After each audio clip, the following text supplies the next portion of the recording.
நல்ல சமாரியன் இயேசு என்னை தேடி வந்தாரே.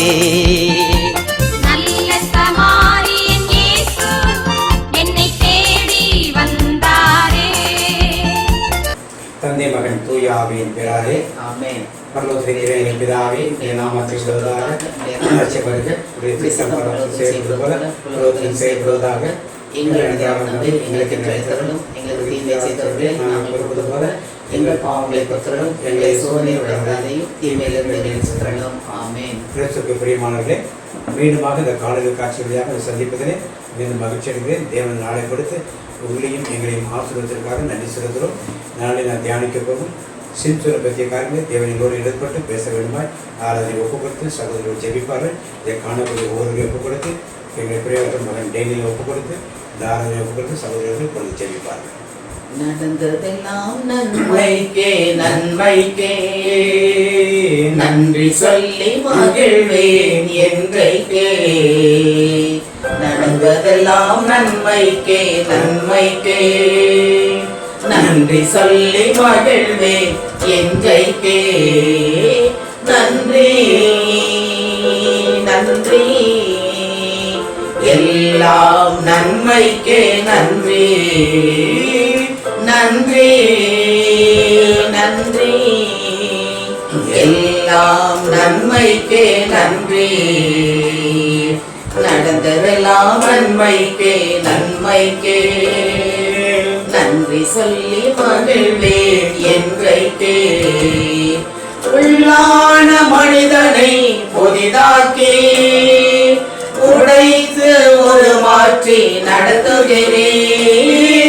உள்ளான மனிதனை புதிதாக்கி உடைத்து ஒரு மாற்றி நடத்துகிறேன். நன்றி நன்றி எல்லாம் நன்மைக்கே நன்றி. நன்றி நன்றி எல்லாம் நன்மைக்கே நன்றி. நடந்ததெல்லாம் நன்மைக்கே நன்மைக்கே நன்றி சொல்லி மகிழ்வேன் என்றைக்கே. என் கிருபை உனக்கு போதும் என்றே பலவீனத்திலே பலன் என்றே. என் கிருபை உனக்கு போதும் என்றே பலவீனத்திலே பலன் என்றே. நன்றி நன்றி எல்லாம் நன்மைக்கே நன்றி. நன்றி நன்றி எல்லாம் நன்மைக்கே நன்றி. நடந்ததெல்லாம் நன்மைக்கே நன்மைக்கே நன்றி சொல்லி மகிழ்வேன் என்றைக்கே. நடப்பதெல்லாம் நன்மைக்கே நன்மைக்கே நன்றி சொல்லி மகிழ்வேன் என்றைக்கே. நன்றி இயேசுவே, நன்றியோடு துதிக்கிறோம், ஆராதிக்கிறோம், மகிமைப்படுத்துகிறோம் ஐயா.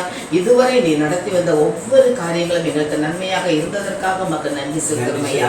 எங்களை பராமரித்து பாதுகாத்து வந்த தகப்பனே உமக்கு நன்றி அப்பா. நேற்றைய துயரம் எல்லாம் மறைந்து இன்றைக்கு நிம்மதி கொடுத்தவரே உமக்கு நன்றியோடு துதிக்கிறோம் ஆண்டவரே. இந்த காணொலி காட்சி எடுக்க வைத்தவரே உம்மை நன்றியோடு துதிக்கிறோம், ஆராதிக்கிறோம், மகிமைப்படுத்துகிறோம் ஐயா. உமது மேலான கிருபைகளுக்காக, இரக்கங்களுக்காக, உமது தயவுக்காக, நீர் எங்கள் மேல் வைத்திருக்கிற அளவில்லாத அன்புக்காக உமக்கு நன்றியோடு துதிக்கிறோம் ஆண்டவரே. நன்றி செலுத்துகிற வேலையில இந்த காணொலி காட்சி ரெக்கார்டிங்கும் அது கருத்தில் ஒப்பு கொடுத்து செபிக்கிறோமையா. தேவனே, நீர் இதுக்கு துணையாக இருந்து வழிநடத்த வேண்டுமா என்பது கருத்தில் ஒப்பு கொடுக்கிறோம். திட்டங்கள் தருபவரே, செயல்படுத்தி மதிப்பவரே, ஆலோசனை கர்த்தாவே, யோசனையில் பெரியவரே, நீரே எல்லாவற்றையும் முன்னின்று வழிநடத்த வேண்டுமா உமது கரங்களுக்குள் ஒப்பு கொடுத்து செபிக்கிறோமையா. எப்படி ஜெபிக்க வேண்டும், என்ன சொல்லி ஜெபிக்க வேண்டும், என்ன வார்த்தைகளை நாங்கள் தியானிக்க வேண்டும் என்று கற்றுத்தருகிறவரே, நீராக இருந்து எங்களுக்கு கற்றுத்தர வேண்டுமாய் ஜெபிக்கிறோமையா. எந்த இடங்களிலும் இடையூறுகளும் இல்லாதபடி எங்களோடு கூட இருந்து வழிநடத்துகிறாங்க. இதை பார்க்கும் ஒவ்வொரு மக்களுக்கும் இது ஆசீர்வாதமானதாக இருக்க வேண்டுமாய் உமது கரங்களுக்குள் ஒப்பு கொடுத்து ஜெபிக்கிறோமையா. உடனே இருக்கும் மகனை உமது கரத்தில் ஒப்பு கொடுக்கிறோம். கர்த்தரே துணை நின்று பராமரித்து பாதுகாத்துக் கொள்வீராக. இந்த எல்லா காரியங்களையும் உமது கரத்தில் ஒப்பு கொடுத்து இயேசுவின் நாமத்தில் ஜெபிக்கிறோம் நல்ல பிதாவே, ஆமென். தூய ஆவியே, அன்பின் ஆவியே,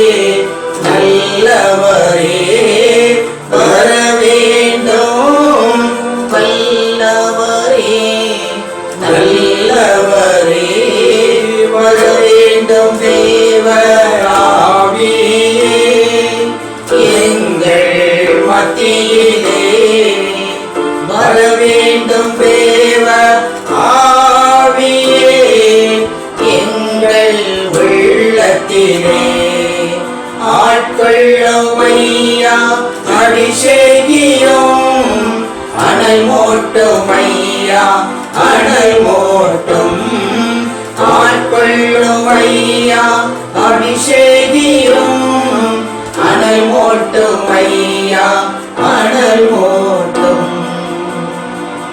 உம்மை நோக்கி பார்க்கின்றேன் உம்மை நினைத்து துதிக்கின்றேன் எல்லோரும் சேர்ந்து உம்மை நோக்கி பார்க்கின்றேன் உம்மை நினைத்து துதிக்கின்றேன் இயேசையா ஸ்தோத்திரம் இயேசையா ஸ்தோத்திரம் இயேசையா ஸ்தோத்திரம் இயேசையா ஸ்தோத்திரம் உலகம் வெறுக்கையில் நீரோ அழைக்கின்றீர் உலகம் வெறுக்கையில் நீரோ அழைக்கின்றீர் உமது அழைப்பிலே உமது அழைப்பிலே அந்த வெறுப்பை மறக்கின்றேன் அந்த வெறுப்பை மறக்கின்றேன் உம்மை நோக்கி பார்க்கின்றேன் உம்மை நினைத்து துதிக்கின்றேன் கண்ணில் மணி போல என்னை காக்கின்றேன் கண்ணில் மணி போல என்னை காக்கின்றேன் உமது சமூகமே உமது சமூகமே தினம் எனக்கு தீபமே தினம் எனக்கு தீபமே உம்மை நோக்கி பார்க்கின்றேன் உம்மை நினைத்து துதிக்கின்றேன் உம்மை நோக்கி பார்க்கின்றேன் உம்மை நினைத்து துதிக்கின்றேன் இயேசையா ஸ்தோத்திரம் இயேசையா ஸ்தோத்திரம் இயேசையா ஸ்தோத்திரம் இயேசையா ஸ்தோத்திரம் இயேசையா ஸ்தோத்திரம் ஸ்தோத்தரிக்கிறமானதை துதிக்கிறமையா மையப்படுத்துகிறோம் இந்த மகாபரிசுத்த பிரசனத்துக்காக நன்றி செலுத்துகிறோம் இந்த மகாபரிசுத்த கிருபைக்காகவும் அன்புக்காகவும் நன்றி செலுத்துகிறோம் இம்மட்டும் எங்களுக்கு உதயம் எபிரேசரே அதற்காக நன்றி செலுத்துகிறோம் சுகம் தரும் தருவ ஜெபம் யெகோவா யெகோவா ரஃபா உங்கள் நன்றியோடு தோத்தரிக்கிறமையா சமாதானத்தின் தேவன் யெகோவா ஷாலோம் நன்றியோடு தோத்தரிக்கிறோம் யெகோவா ஈரே நீங்கள் காண்கின்ற தேவனை ஒரு புராணப்படி ஸ்தோத்திரமானவரை தோத்தரிக்கிறோம் துதிக்கிறோம் துதிக்கிறோம் துதிக்கிறோம் துதிக்கிறோம் மகிமையை மகிமையை மகிமை மகிமையின் தேவனை நமக்கு கொடானபடி ஸ்தோத்திரமையா விண்ணையும் மண்ணையும் படைத்தவரை நமக்கு ஸ்தோத்திரம் வானத்தை பூமியை உண்டாக்கின தேவன் நமக்கு ஸ்தோத்திரம் சூரியனை சந்திரனை உண்டாக்கினவரை நமக்கு ஸ்தோத்திரமே தண்ணீரை பிரித்து எடுத்தவரை ஸ்தோத்திரம் வெட்டாந்தரை உண்டாக்கின தேவனை நமக்கு கொடானபடி ஸ்தோத்திரம் தோத்தரிக்கிறோம் தோத்தரிக்கிறோம் துதிக்கிறோம் துதிக்கிறோம் தீக்காதாவா துதிக்கிறோம் துதிக்கிறோம் துதிக்கிறோம் துதிக்கிறோம்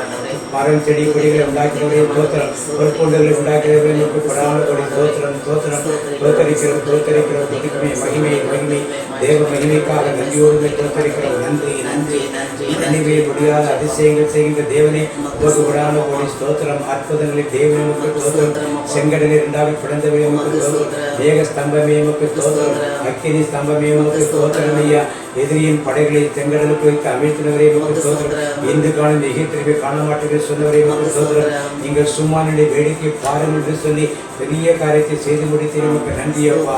வானத்திலிருந்து மன்னாவை பொழிந்தவர்களே உமக்கு ஸ்தோத்திரம். ஆடைகளை கொண்டு வந்து கொடுத்தவர்களே ஸ்தோத்திரம். கசந்த மாறாவை மதுரமாக மாற்றுவர்களே ஸ்தோத்திரம். கண்ணிலிருந்து தண்ணீரை ஓடச் செய்தவர்களே உமக்கு ஸ்தோத்திரம். 40 வருடங்கள் செருப்பு தேயாமல் பாதுகாத்தவரே ஸ்தோத்திரம். 40 வருடங்கள் துணிகள் கிழியாமல் பாதுகாத்தவரே ஸ்தோத்திரம். கால்கள் நீங்காதவரை பாதுகாத்தவரே உமக்கு ஸ்தோத்திரம்.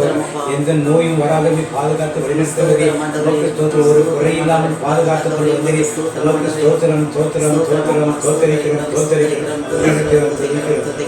எல்லாம் வழிநடத்திக் கொண்டு வருகிற தேவனே கொடான கொடை ஸ்தோத்திரம் சொல்லி ஸ்தோத்திர வழிகளை இயேசு நாமத்தில் ஏறெடுக்கிறோம். என்னை நடத்தி நடத்தி என்னை சுமந்து சுமந்து என்னை நடத்தி நடத்தி என்னை சுமந்து சுமந்து என்னை நடத்தி வந்ததும் உங்க கிருபைதான். என்னை சுமந்து வந்ததும் உங்க கிருபைதான். என்னை நடத்தி வந்ததும் உங்க கிருபைதான். என்னை சுமந்து வந்ததும் உங்க கிருபைதான். நல்லவரே வல்லவரே நல்லவரே வல்லவரே நல்லவரே வல்லவரே கிருபை உள்ளவரே. நல்லவரே வல்லவரே கிருபை உள்ளவரே. என்னை நடத்தி நடத்தி என்னை சுமந்து சுமந்து என்னை நடத்தி வந்ததும் உங்க கிருபைதான். என்னை சுமந்து வந்ததும் உங்க கிருபைதான். நான் விழுந்த நேரங்களை அறிந்தவர் நீரே. நான் விழுந்த நேரங்களை அறிந்தவர் நீரே. தள்ளாடி நடந்த என்னை தூக்கி சுமந்தீரே. தள்ளாடி நடந்த என்னை தூக்கி சுமந்தீரே. உங்க கிருபை எனக்கு போதும். உங்க தயவு எனக்கு போதும். சொல்லுவோம். உங்க கிருபை எனக்கு போதும். உங்க தயவு எனக்கு போதும். நல்லவரே வல்லவரே கிருபை உள்ளவரே. நல்லவரே வல்லவரே கிருபை உள்ளவரே. என்னை நடத்தி நடத்தி என்னை சுமந்து சுமந்து என்னை நடத்தி வந்ததும் உங்க கிருபைதான். என்னை சுமந்து வந்ததும் உங்க கிருபைதான். என்னை நடத்தி வந்ததும் உங்க கிருபைதான். என்னை சுமந்து வந்ததும் உங்க கிருபைதான். அப்படியே கைகளை தட்டி ஆண்டவருக்கு ஆராதிக்க ஒரு பாடலை பாடுவோம். ஆராதிக்க வந்தோம் அன்பு கூற வந்தோம் யெகோவா தேவனையே. துதித்திட எல்லோரும் சேர்ந்து உற்சாகமாக வந்தோம் தூயவர் இயேசுவையே. நாங்கள் ஆராதிக்க வந்தோம் ஆமென் வந்தோம் யெகோவா தேவனையே. துதித்திட வந்தோம் தொழுதிட வந்தோம் தூயவர் இயேசுவையே. ஆலயம் செல்லுவதே அது மகிழ்ச்சியை தந்திடுதே. ஆலயம் செல்லுவதே அது மகிழ்ச்சியை தந்திடுதே. என் சபையுடனே உம்மை துதித்திடவே கிருபையும் கிடைத்திட்டதே. ஆமென். என் சபையுடனே உம்மை துதித்திடவே கிருபையும் கிடைத்திட்டதே. நாங்கள் ஆராதிக்க வந்தோம் ஆமென் கூற வந்தோம் யெகோவா தேவனையே. துதித்திட வந்தோம் தொழுதிட வந்தோம் தூயவர் இயேசுவையே. நன்மைகள் செய்தவர்க்கே நன்மை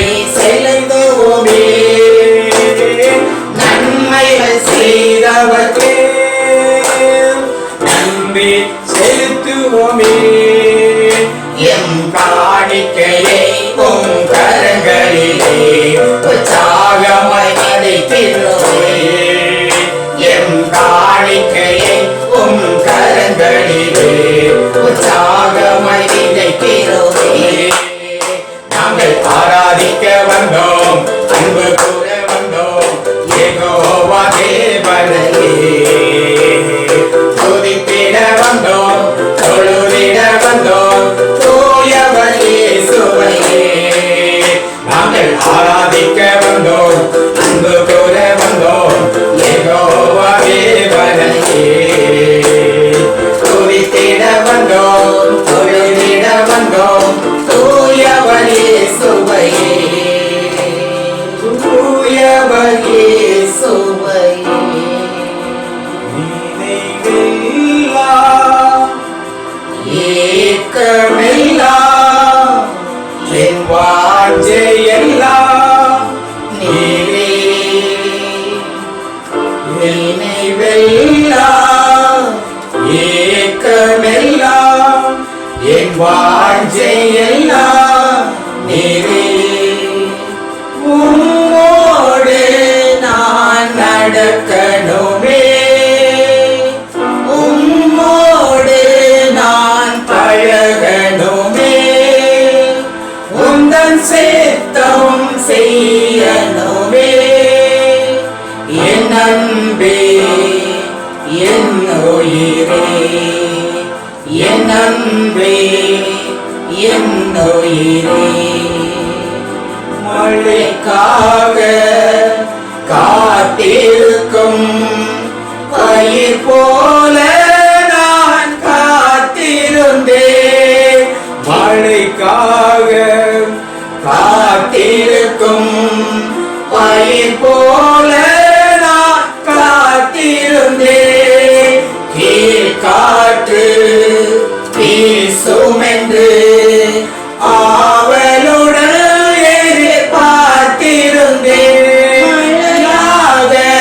இறங்கணுமே, என்னை முழுவதும் நனைக்கணுமே. மழையாக இறங்கணுமே, என்னை முழுவதும் நனைக்கணுமே. என் அன்பே என் உயிரே, என் அன்பே என் உயிரே, என் அன்பே என் உயிரே. வழியாக இறங்குவார் என் முழுவதும் நடையும். இயேசு கிறிஸ்து நாமத்தில் துதித்து ஆராதித்து மகிமைப்படுத்தி ஜெபிக்கிறோம் நல்ல பிதாவே. ஆமென். ஆமென். இந்த நாளிற்காக தென் அமெரிக்கா கண்டத்திலுள்ள பிரேசில், அர்ஜென்டினா, சிலி, பொலிவியா என பல நாடுகள் இருக்கின்றன. நாடுகளில் கொரோனாவில் பாதிக்கப்பட்ட மக்களுக்காகவும் நாட்டு மக்களின் பொருளாதார நிலைக்காகவும் ஆளுகை செய்வோம், மருத்துவ உதவி செய்வோம், மருத்துவத்துறை உள்ளவர்கள் சுகாதாரத்துறை எல்லோரையும் ஒப்புக் கொடுத்து தேவன் நம்மளை ஆசீர்வதித்து வழிநடத்த வேண்டும். மனதால் படித்து அவர்கள் இருக்கவில்லை மனதால் படித்து இப்பொழுது நாம் ஜெபிப்போம். சகோதரர்கள் இருக்கிற ஜெபத்தை பதியெடுப்பார். வாழ்வு தரும் பரித ஆவியே, பரிசுத்த தெய்வமே, பரலோக தீபமே, புதிய வாழ்வு தரும் புனித ஆவியே, பரிசுத்த தெய்வமே, பரலோக தீபமே. இருள் நிறைந்த உலகத்திலே வெளிச்சமாய் வாருமையா, இருள் நிறைந்த உலகத்திலே வெளிச்சமாய் வாருமையா. பாவ இருள் நீக்கி பரிசுத்தமாக்கும் பரமனே வாருமையா, பாவ இருள் நீக்கி பரிசுத்தமாக்கும் பரமனே வாருமையா. வர வேண்டும் நல்லவரே, வர வேண்டும் நல்லவரே, வர வேண்டும் நல்லவரே, வர வேண்டும் நல்லவரே. புதிய வாழ்வு தரும் புனித ஆவியே, பரிசுத்த தெய்வமே, பரலோக தீபமே. தடைகள் துளைக்கும் தயாபரரே, உடையாய் வாருமையா, தடைகள் நீக்கும் தயாபரரே, உடையாய் வாருமையா. ஒடுங்கி போன எங்கள் ஆவியை விரட்டி உற்சாகம் தாருமையா, ஒடுங்கி போன எங்கள் ஆவியை விரட்டி உற்சாகம் தாருமையா. வர வேண்டும் வல்லவரே, வர வேண்டும் நல்லவரே, வர வேண்டும் நல்லவரே வர வேண்டும் நல்லவரே. புதிய வாழ்வு தரும் புனித ஆவியே பரிசுத்த தெய்வமே பரலோக தீபமே. ஸ்தோத்திரிக்கிறோம் ஆண்டவரே, நன்றியோடு உம்மை துதிக்கிறோம். புதிய வாழ்வு தரும் புனித ஆவியை இந்த நாளில் நாங்கள் ஜெபிக்கவிருக்கிற அந்த தென்னமெரிக்கா கண்டத்துக்காக உம்மை நோக்கி நாங்கள் ஜெபிக்கிறோமையா. கர்த்தாவே, உம்மால் கூடும் எல்லாம் கூடும் அப்பா. இந்த நாளில் இருள் நிறைந்த உலகத்திலே வெளிச்சமாய் வருபவரே, பாவ இருள் நீக்கி பரிசுத்தமாக்கும் பரமனே, நீர் இறங்கி வர வேண்டுமாய் உமது கருத்தில் ஒப்புக்கொடுக்கிறோமையா. அதை சுற்றியுள்ள நாடுகள் பிரேசில், அர்ஜென்டினா, சிலி, ஒவ்வொரு கடங்களையும் அது கருத்தில் ஒப்புக்கொடுத்து செபிக்கிறோமையா. கர்த்தரே துணை நின்று அந்த இடத்து மக்கள் எந்த விதத்திலும் இந்த நோயினால் பாதிக்கப்படாதபடி, அதனால் எந்த விதத்திலும் வேதனைகளுக்கும் நோய்களுக்கும் உள்ளாகாதபடி சுகம் தரும் தெய்வம், புனிதமாக்கும் தெய்வம், நீர் கொண்டிருந்து பரிசுத்த சுகத்தை கட்டளையிடணுமாய் செபிக்கிறோமையா. அப்பா, பாவ இருள் நீக்கி பரிசுத்தமாக்குபவரே, தடைகள் நீக்குபவரே, நீர் இந்த இடத்தில் தடைகள் எல்லாம் நீக்கப்பட்டு அவருடைய பாவ இருளை நீக்கி வெளிச்சத்தை கொடுக்க வேண்டுமாய் செபிக்கிறோமையா. எந்த பாவ இருளில் மூழ்கி இருந்தாலும் அதை மாற்றி போட்டு அவர்களுக்கு விடுதலை கொடுக்க உம்மால் மட்டுமே கூடுமாண்டவரே. அனைத்து மக்களுக்காக சிலுவை சாவை ஏற்றி கல்வாரி சிலுவையில் ரத்தம் சிந்தி மீட்டவரே, உமது ரத்தத்தால் அவர்களை கழுவி சுத்திகரித்து அந்த பாவ இருள் நீக்கி பரிசுத்தமாக்க வேண்டுமாய் மது கருத்தில் ஒப்பு கொடுக்கிறமையா. நோய்கள் நீக்கி சுகவாழ்வை கொடுக்க வேண்டுமாய் மது கருத்தில் ஒப்பு கொடுக்கிறமையா. இதன் நிமித்தமாக எந்த விதத்தில் அந்த நாடு பொருளாதார வீழ்ச்சி தடைப்படாதபடி நீரே கூட இருந்து அவர்களுக்கு வேண்டிய வழியை காட்டி கொடுக்கணுமா ஜெபிக்கிறோம். அந்த இடத்தில் அதிகாரம் செய்வோர், ஆளுகை செய்வோர், அரசு அதிகாரிகள், மருத்துவ பணி செய்ய ஒவ்வொரு நபர்களையும் பேர் பேராக மது கருத்தில் கொடுக்கிறமையா. நீரே துணையாக நின்று வழிநடத்த வேண்டுமாய் மது கரங்களுக்கு ஒப்பு கொடுத்து ஜெபிக்கிறமையா. இயேசுவே ஆண்டவர் என்று அறிந்து கொண்டு மக்கள் உம்மை பின்பற்றி வர உமக்கு பிரியமானதையே செய்ய நல்ல பரிசுத்த ஆவியானவர் அவர்களை வழிநடத்த வேண்டுமாய் உமது கரங்களுக்கு ஒப்பு கொடுக்கிறோம். நீர் எங்கள் ஜெபங்களை கேட்டு விடுதலை கொடுத்ததற்காக உமக்கு நன்றி சொல்லி இயேசுவின் நாமத்தில் ஜெபிக்கிறோம் நல்ல பிதாவே, ஆமென். இப்பொழுது நாம் செய்திக்கு கடந்து செல்வோம். கிறிஸ்துவுக்கு பிரியமானவர்களே, நாம் பல குடும்பங்களுடைய தேவன் செய்த ஊழியங்களை நாம் பார்த்தோம். ஆதாமிலிருந்து தொடர்ந்து நாம் பார்த்து கொண்டிருக்கோம். இப்பொழுது சில நாட்களாக நாம் நியாயாதிபதிகளை பற்றி பார்த்து கொண்டிருக்கோம். தெபரான், பாராக், யாக்கேலை பற்றி நாம் பார்த்தோம். அதுவரை நாம் கிதியோனை பார்த்தோம், எப்தாவை பார்த்தோம். இன்னைக்கு நாம் சிம்சோனை பார்க்க இருக்கிறோம். சிம்சோனை பற்றி எல்லாம் என்ன நினைக்கிறாங்க? நான் நல்லவங்க நினைக்கிறாங்க, அவன் வலிந்து விழுந்து போன ஒரு ஊழியக்காரன், வழி தவறி ஒரு ஊழியக்காரன். அவன் பெண்களோடு சுற்றி திறந்தவன், ஆண்டவர் கொடுத்த தாய்ப்பாத்தை பயன்படுத்தவில்லை என்று பலர் சொல்லுகிறார். இது சரியா? இது சரியா? அவன் ஒரு தனி மனிதனாகவே ஒரு ஊழியத்தில் நின்றான். அவன் யாரு பாராக்கை போலவோ அல்லது எப்தாவை போலவோ அல்லது கிதியோனை போலவோ இஸ்ரேல் மக்கள் ஒன்று திரட்டி அவன் செய்யல. இப்படியெல்லாம் வேதத்தை பிரசங்கர் பல ஒரு காரியம் அவருடைய கருத்துக்களை பதிவு செய்து நாம் பார்த்தோம். ஆனால் தேவன் உண்மையிலேயே இவரை பற்றி என்ன திட்டம் வைத்திருந்தார்? எந்த ஒரு காரியம் ஒரு 10 பேரை கூப்பிட்டாலும் அது யாருக்கு திட்டமா இருக்கும்? தேவன். அப்ப சிம்சோன் ஒரு 10 பேரை கூப்பிடவில்லை என்றால் அது யாருக்கு திட்டமா இருக்கும்? தேவன். இந்த கண்ணோட்டத்திலே தேவன் சிம்சோனை பற்றி என்ன நினைத்திருப்பார் என்ற கண்ணோட்டத்திலே இன்னைக்கு நாம் பார்த்தோம். நாம் ஒரு வேத ஆராய்ச்சி பார்த்த ஆட்கள் இல்லை, நாம் ஒரு தியானத்துக்கு எடுத்துக்கொள்வோம். இதை சிம்சோனுடைய புதல் எபிரேயர் 11ஆம் அதிகாரம் 32ஆம் வசனத்தை வாசிப்போம். எபிரேயர் 11ஆம் அதிகாரம் 32ஆம் வசனம் வாசிப்போம். பின்னும் நான் என்ன சொல்லுவேன்? கிதியோன், பாராக், சிம்சோன், யெப்தா, தாவீது, சாமுவேல் என்பவர்களையும் தீர்க்கதரிசிகளையும் குறித்து நான் விவரம் சொல்ல வேண்டுமானால் காலம் போதாது. இதிலே சிம்சோனின் பேரும் இருக்கிறது. ஆமென். நியாயாதிபதி 4 பேர், ஒன்று பாராக்கு, ஒன்று கிதியோன், இன்னொன்று யெப்தா, இன்னொன்று சிம்சோன். அப்ப அதுக்கப்புறம் தாவீது, சாமுவேல் இவர்களுக்கு தான் இணையாக விசுவாசத்தில் உறுதிப்பட்டவர்களாக வேதம் கற்பிக்க. அப்ப எங்கே அவன் விழுந்து போனான் என்று நாம் சொல்வதற்கு இருக்கிறது? அப்ப வேதம் சொல்வது தவறா? வேதம் அவரை சுட்டி காட்டுகிறது. இவ்வளவு பவர்ஃபுல்லான சாமுவேலோடு இணைத்து காட்டுகிறது, தாவீது ராஜாவோடு இணைத்து காட்டுகிறது. அப்ப நாம் நம்முடைய சிந்தனைகளை தெளிவுபடுத்தி தேவன் என்ன திட்டத்திற்காக இவர் கொண்டு வந்தார், இவர் எதை நிறைவேற்றினார், இவர் நியாயம் விசாரிக்கவே இல்லை என்று சொல்கிறார்கள். அவர் யார் ஆண்டவர் பொய் சொன்னாரா, ஆண்டவர் திட்டம் நிறைவேற்றப்படவில்லை என்பதை இன்றைக்கு நாம் ஆழமாக இந்த சத்தியத்தை எடுத்து நாம் பார்ப்போம், வாசிப்போம்.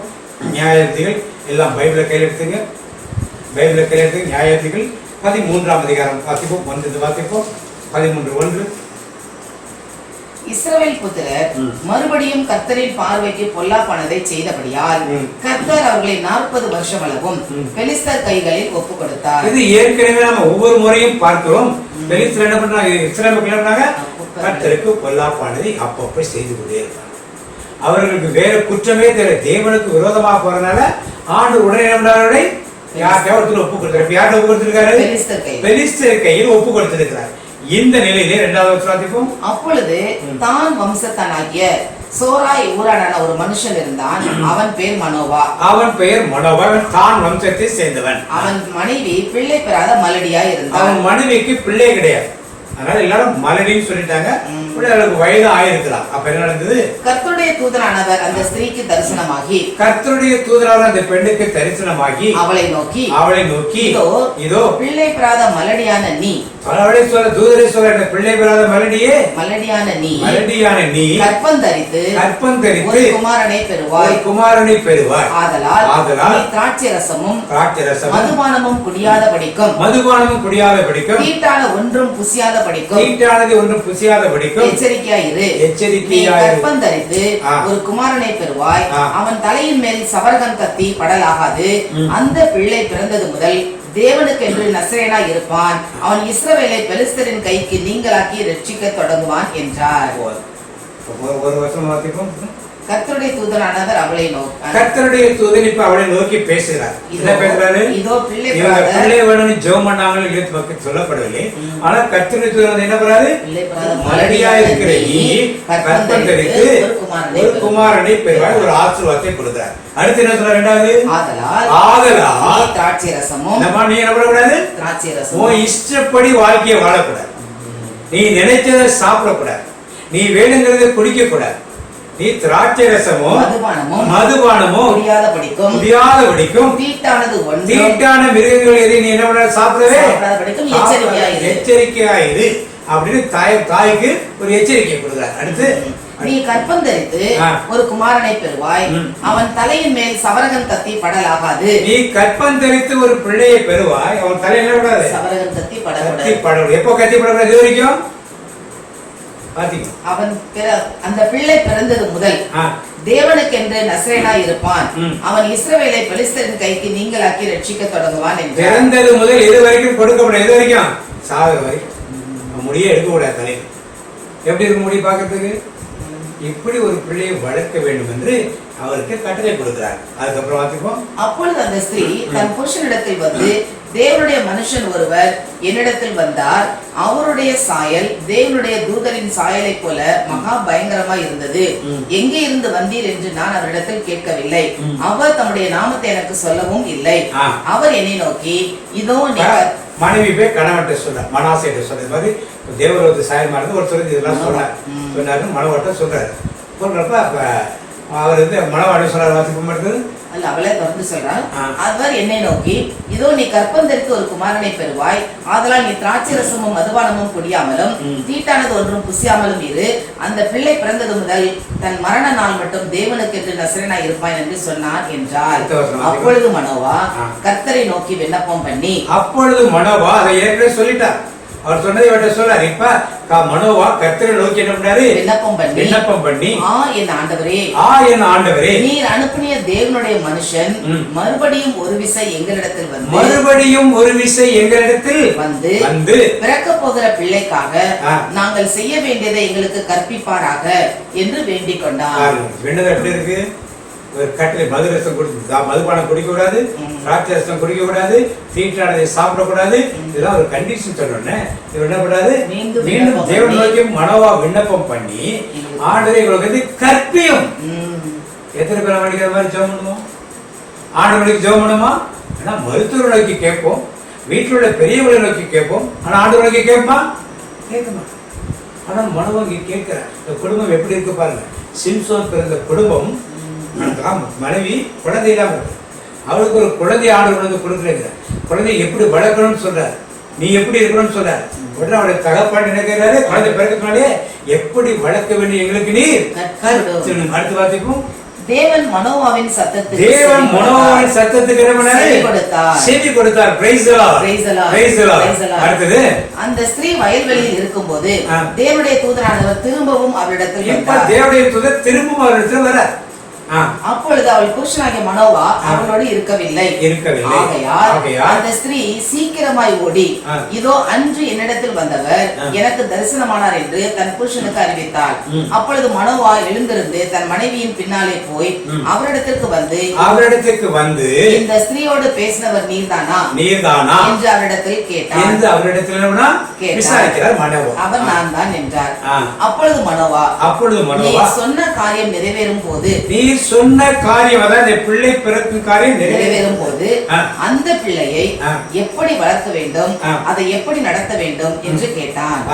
ஒரு தகப்பன் பிள்ளையை பிறக்கிறதுனால தேவன் சொன்ன உடனே எப்படி வளர்க்கணும் ஒரு ஆலோசனை கேட்கிறான். கர்த்தருடைய தூதனானவர் மனோவாவை நோக்கி நான் ஸ்திரீயோடு சொன்ன யாவற்றிற்கும் அவள் எச்சரிக்கையாயிருந்து திராட்சை செடியிலே உண்டாக்கிறது எதை ஒன்றும் சாப்பிடாமலும் திராட்சை ரசமும் மதுபானமும் குடியாமலும் தீட்டானதொன்றும் புசியாமலும் நான் அவளுக்கு கட்டளையிட்டதை எல்லாம் கை கொள்ள கடவுள் என்றார். அப்பொழுது மனோவா கர்த்தருடைய தூதனை நோக்கி நாங்கள் ஒரு வெள்ளாட்டு குட்டியை உமக்காக சமைத்துக் கொண்டு வரும் மட்டும் தரித்திரும் என்றான். கர்த்தருடைய தூதனானவர் மனோவாவை நோக்கி நீ என்னை இருக்க சொன்னாலும் நான் உன் உணவை புசியே, நீ சர்வாங்க தகனபலி இட வேண்டுமானால் அதை நீ கர்த்தருக்கு செலுத்துவாயாக என்றார். ஏன்னா அவர் ஒரு தூதர், அவர் என்ன சாப்பிட முடியாது, அவர்களை சாப்பிட முடியாது. அதனால நீ பலி செலுத்துற யாருக்கு செலுத்துன்னு சொல்றாரு. அப்புறம் வாசிப்போம். அப்பொழுது மனோவா கர்த்தருடைய தூதனை நோக்கி நீ சொன்ன காரியம் நிறைவேறும் போது நாங்கள் உம்மை கனம் பண்ணும்படி உம்முடைய நாமம் என்ன என்று கேட்டான். அதற்கு கர்த்தருடைய தூதனானவர் என் நாமம் என்ன என்று நீ கேட்க வேண்டியது என்ன, அது அதிசயம் என்றார். மனோவா போய் வெள்ளாட்டு குட்டியையும் போஜன பலியையும் கொண்டு வந்து அதை கன்மலையின் மேல் கர்த்தருக்கு செலுத்தினார். அப்பொழுது மனோவாவும் அவன் மனைவியும் பார்த்து கொண்டிருக்கையில் அதிசயம் விளங்கினது. அக்கினி ஜுவாலை பலிபீடத்திலிருந்து வானத்திற்கு நேராக எழும்புகையில் கர்த்தருடைய தூதனானவர் பலிபீடத்தின் ஜுவாலையிலே ஏறி போனார். அப்பதான் யாருக்கு தெரியுது? ஆண்டவருடைய தூதர் தெரியும். அதை மனோவாவும் அவன் மனைவியும் கண்டு தரையிலே முகம் குப்புற விழுந்தார்கள். பின்பு கர்த்தருடைய தூதனானவர் மனோவாவுக்கும் அவன் மனைவிக்கும் காணப்படவில்லை. அப்பொழுது அவர் கர்த்தருடைய தூதன் என்று மனோவா அறிந்து தன் மனைவியை பார்த்து நாம் தேவனை கண்டோம், சாகவே சாவோம் என்றான். அதற்கு அவன் மனைவி கர்த்தர் நம்மை கொன்று போட சித்தமாய் இருந்தால் அவர் நம்முடைய கையிலே சர்வாங்க தகனங்களையும் பூஜனைகளையும் ஒப்புக்கொள்ள மாட்டார், இவைகளை எல்லாம் நமக்கு காண்பிக்கவும் மாட்டார், இவைகளை நமக்கு அறிவிக்கவும் மாட்டார் என்றார். மனோவா பயப்படுது. ஆண்டோட தூதர் நான் பார்த்தோம்னா அவன் என்ன பண்ண மாட்டான்? அவர் மனைவி சொல்றான் அவன் செத்து போறாங்க. கக்கீல் பலி பெற்று வச்ச பலி ஆண்டு சர்வாகதேவனை ஆண்டவர் ஏற்றுக்கொண்டுட்டான்.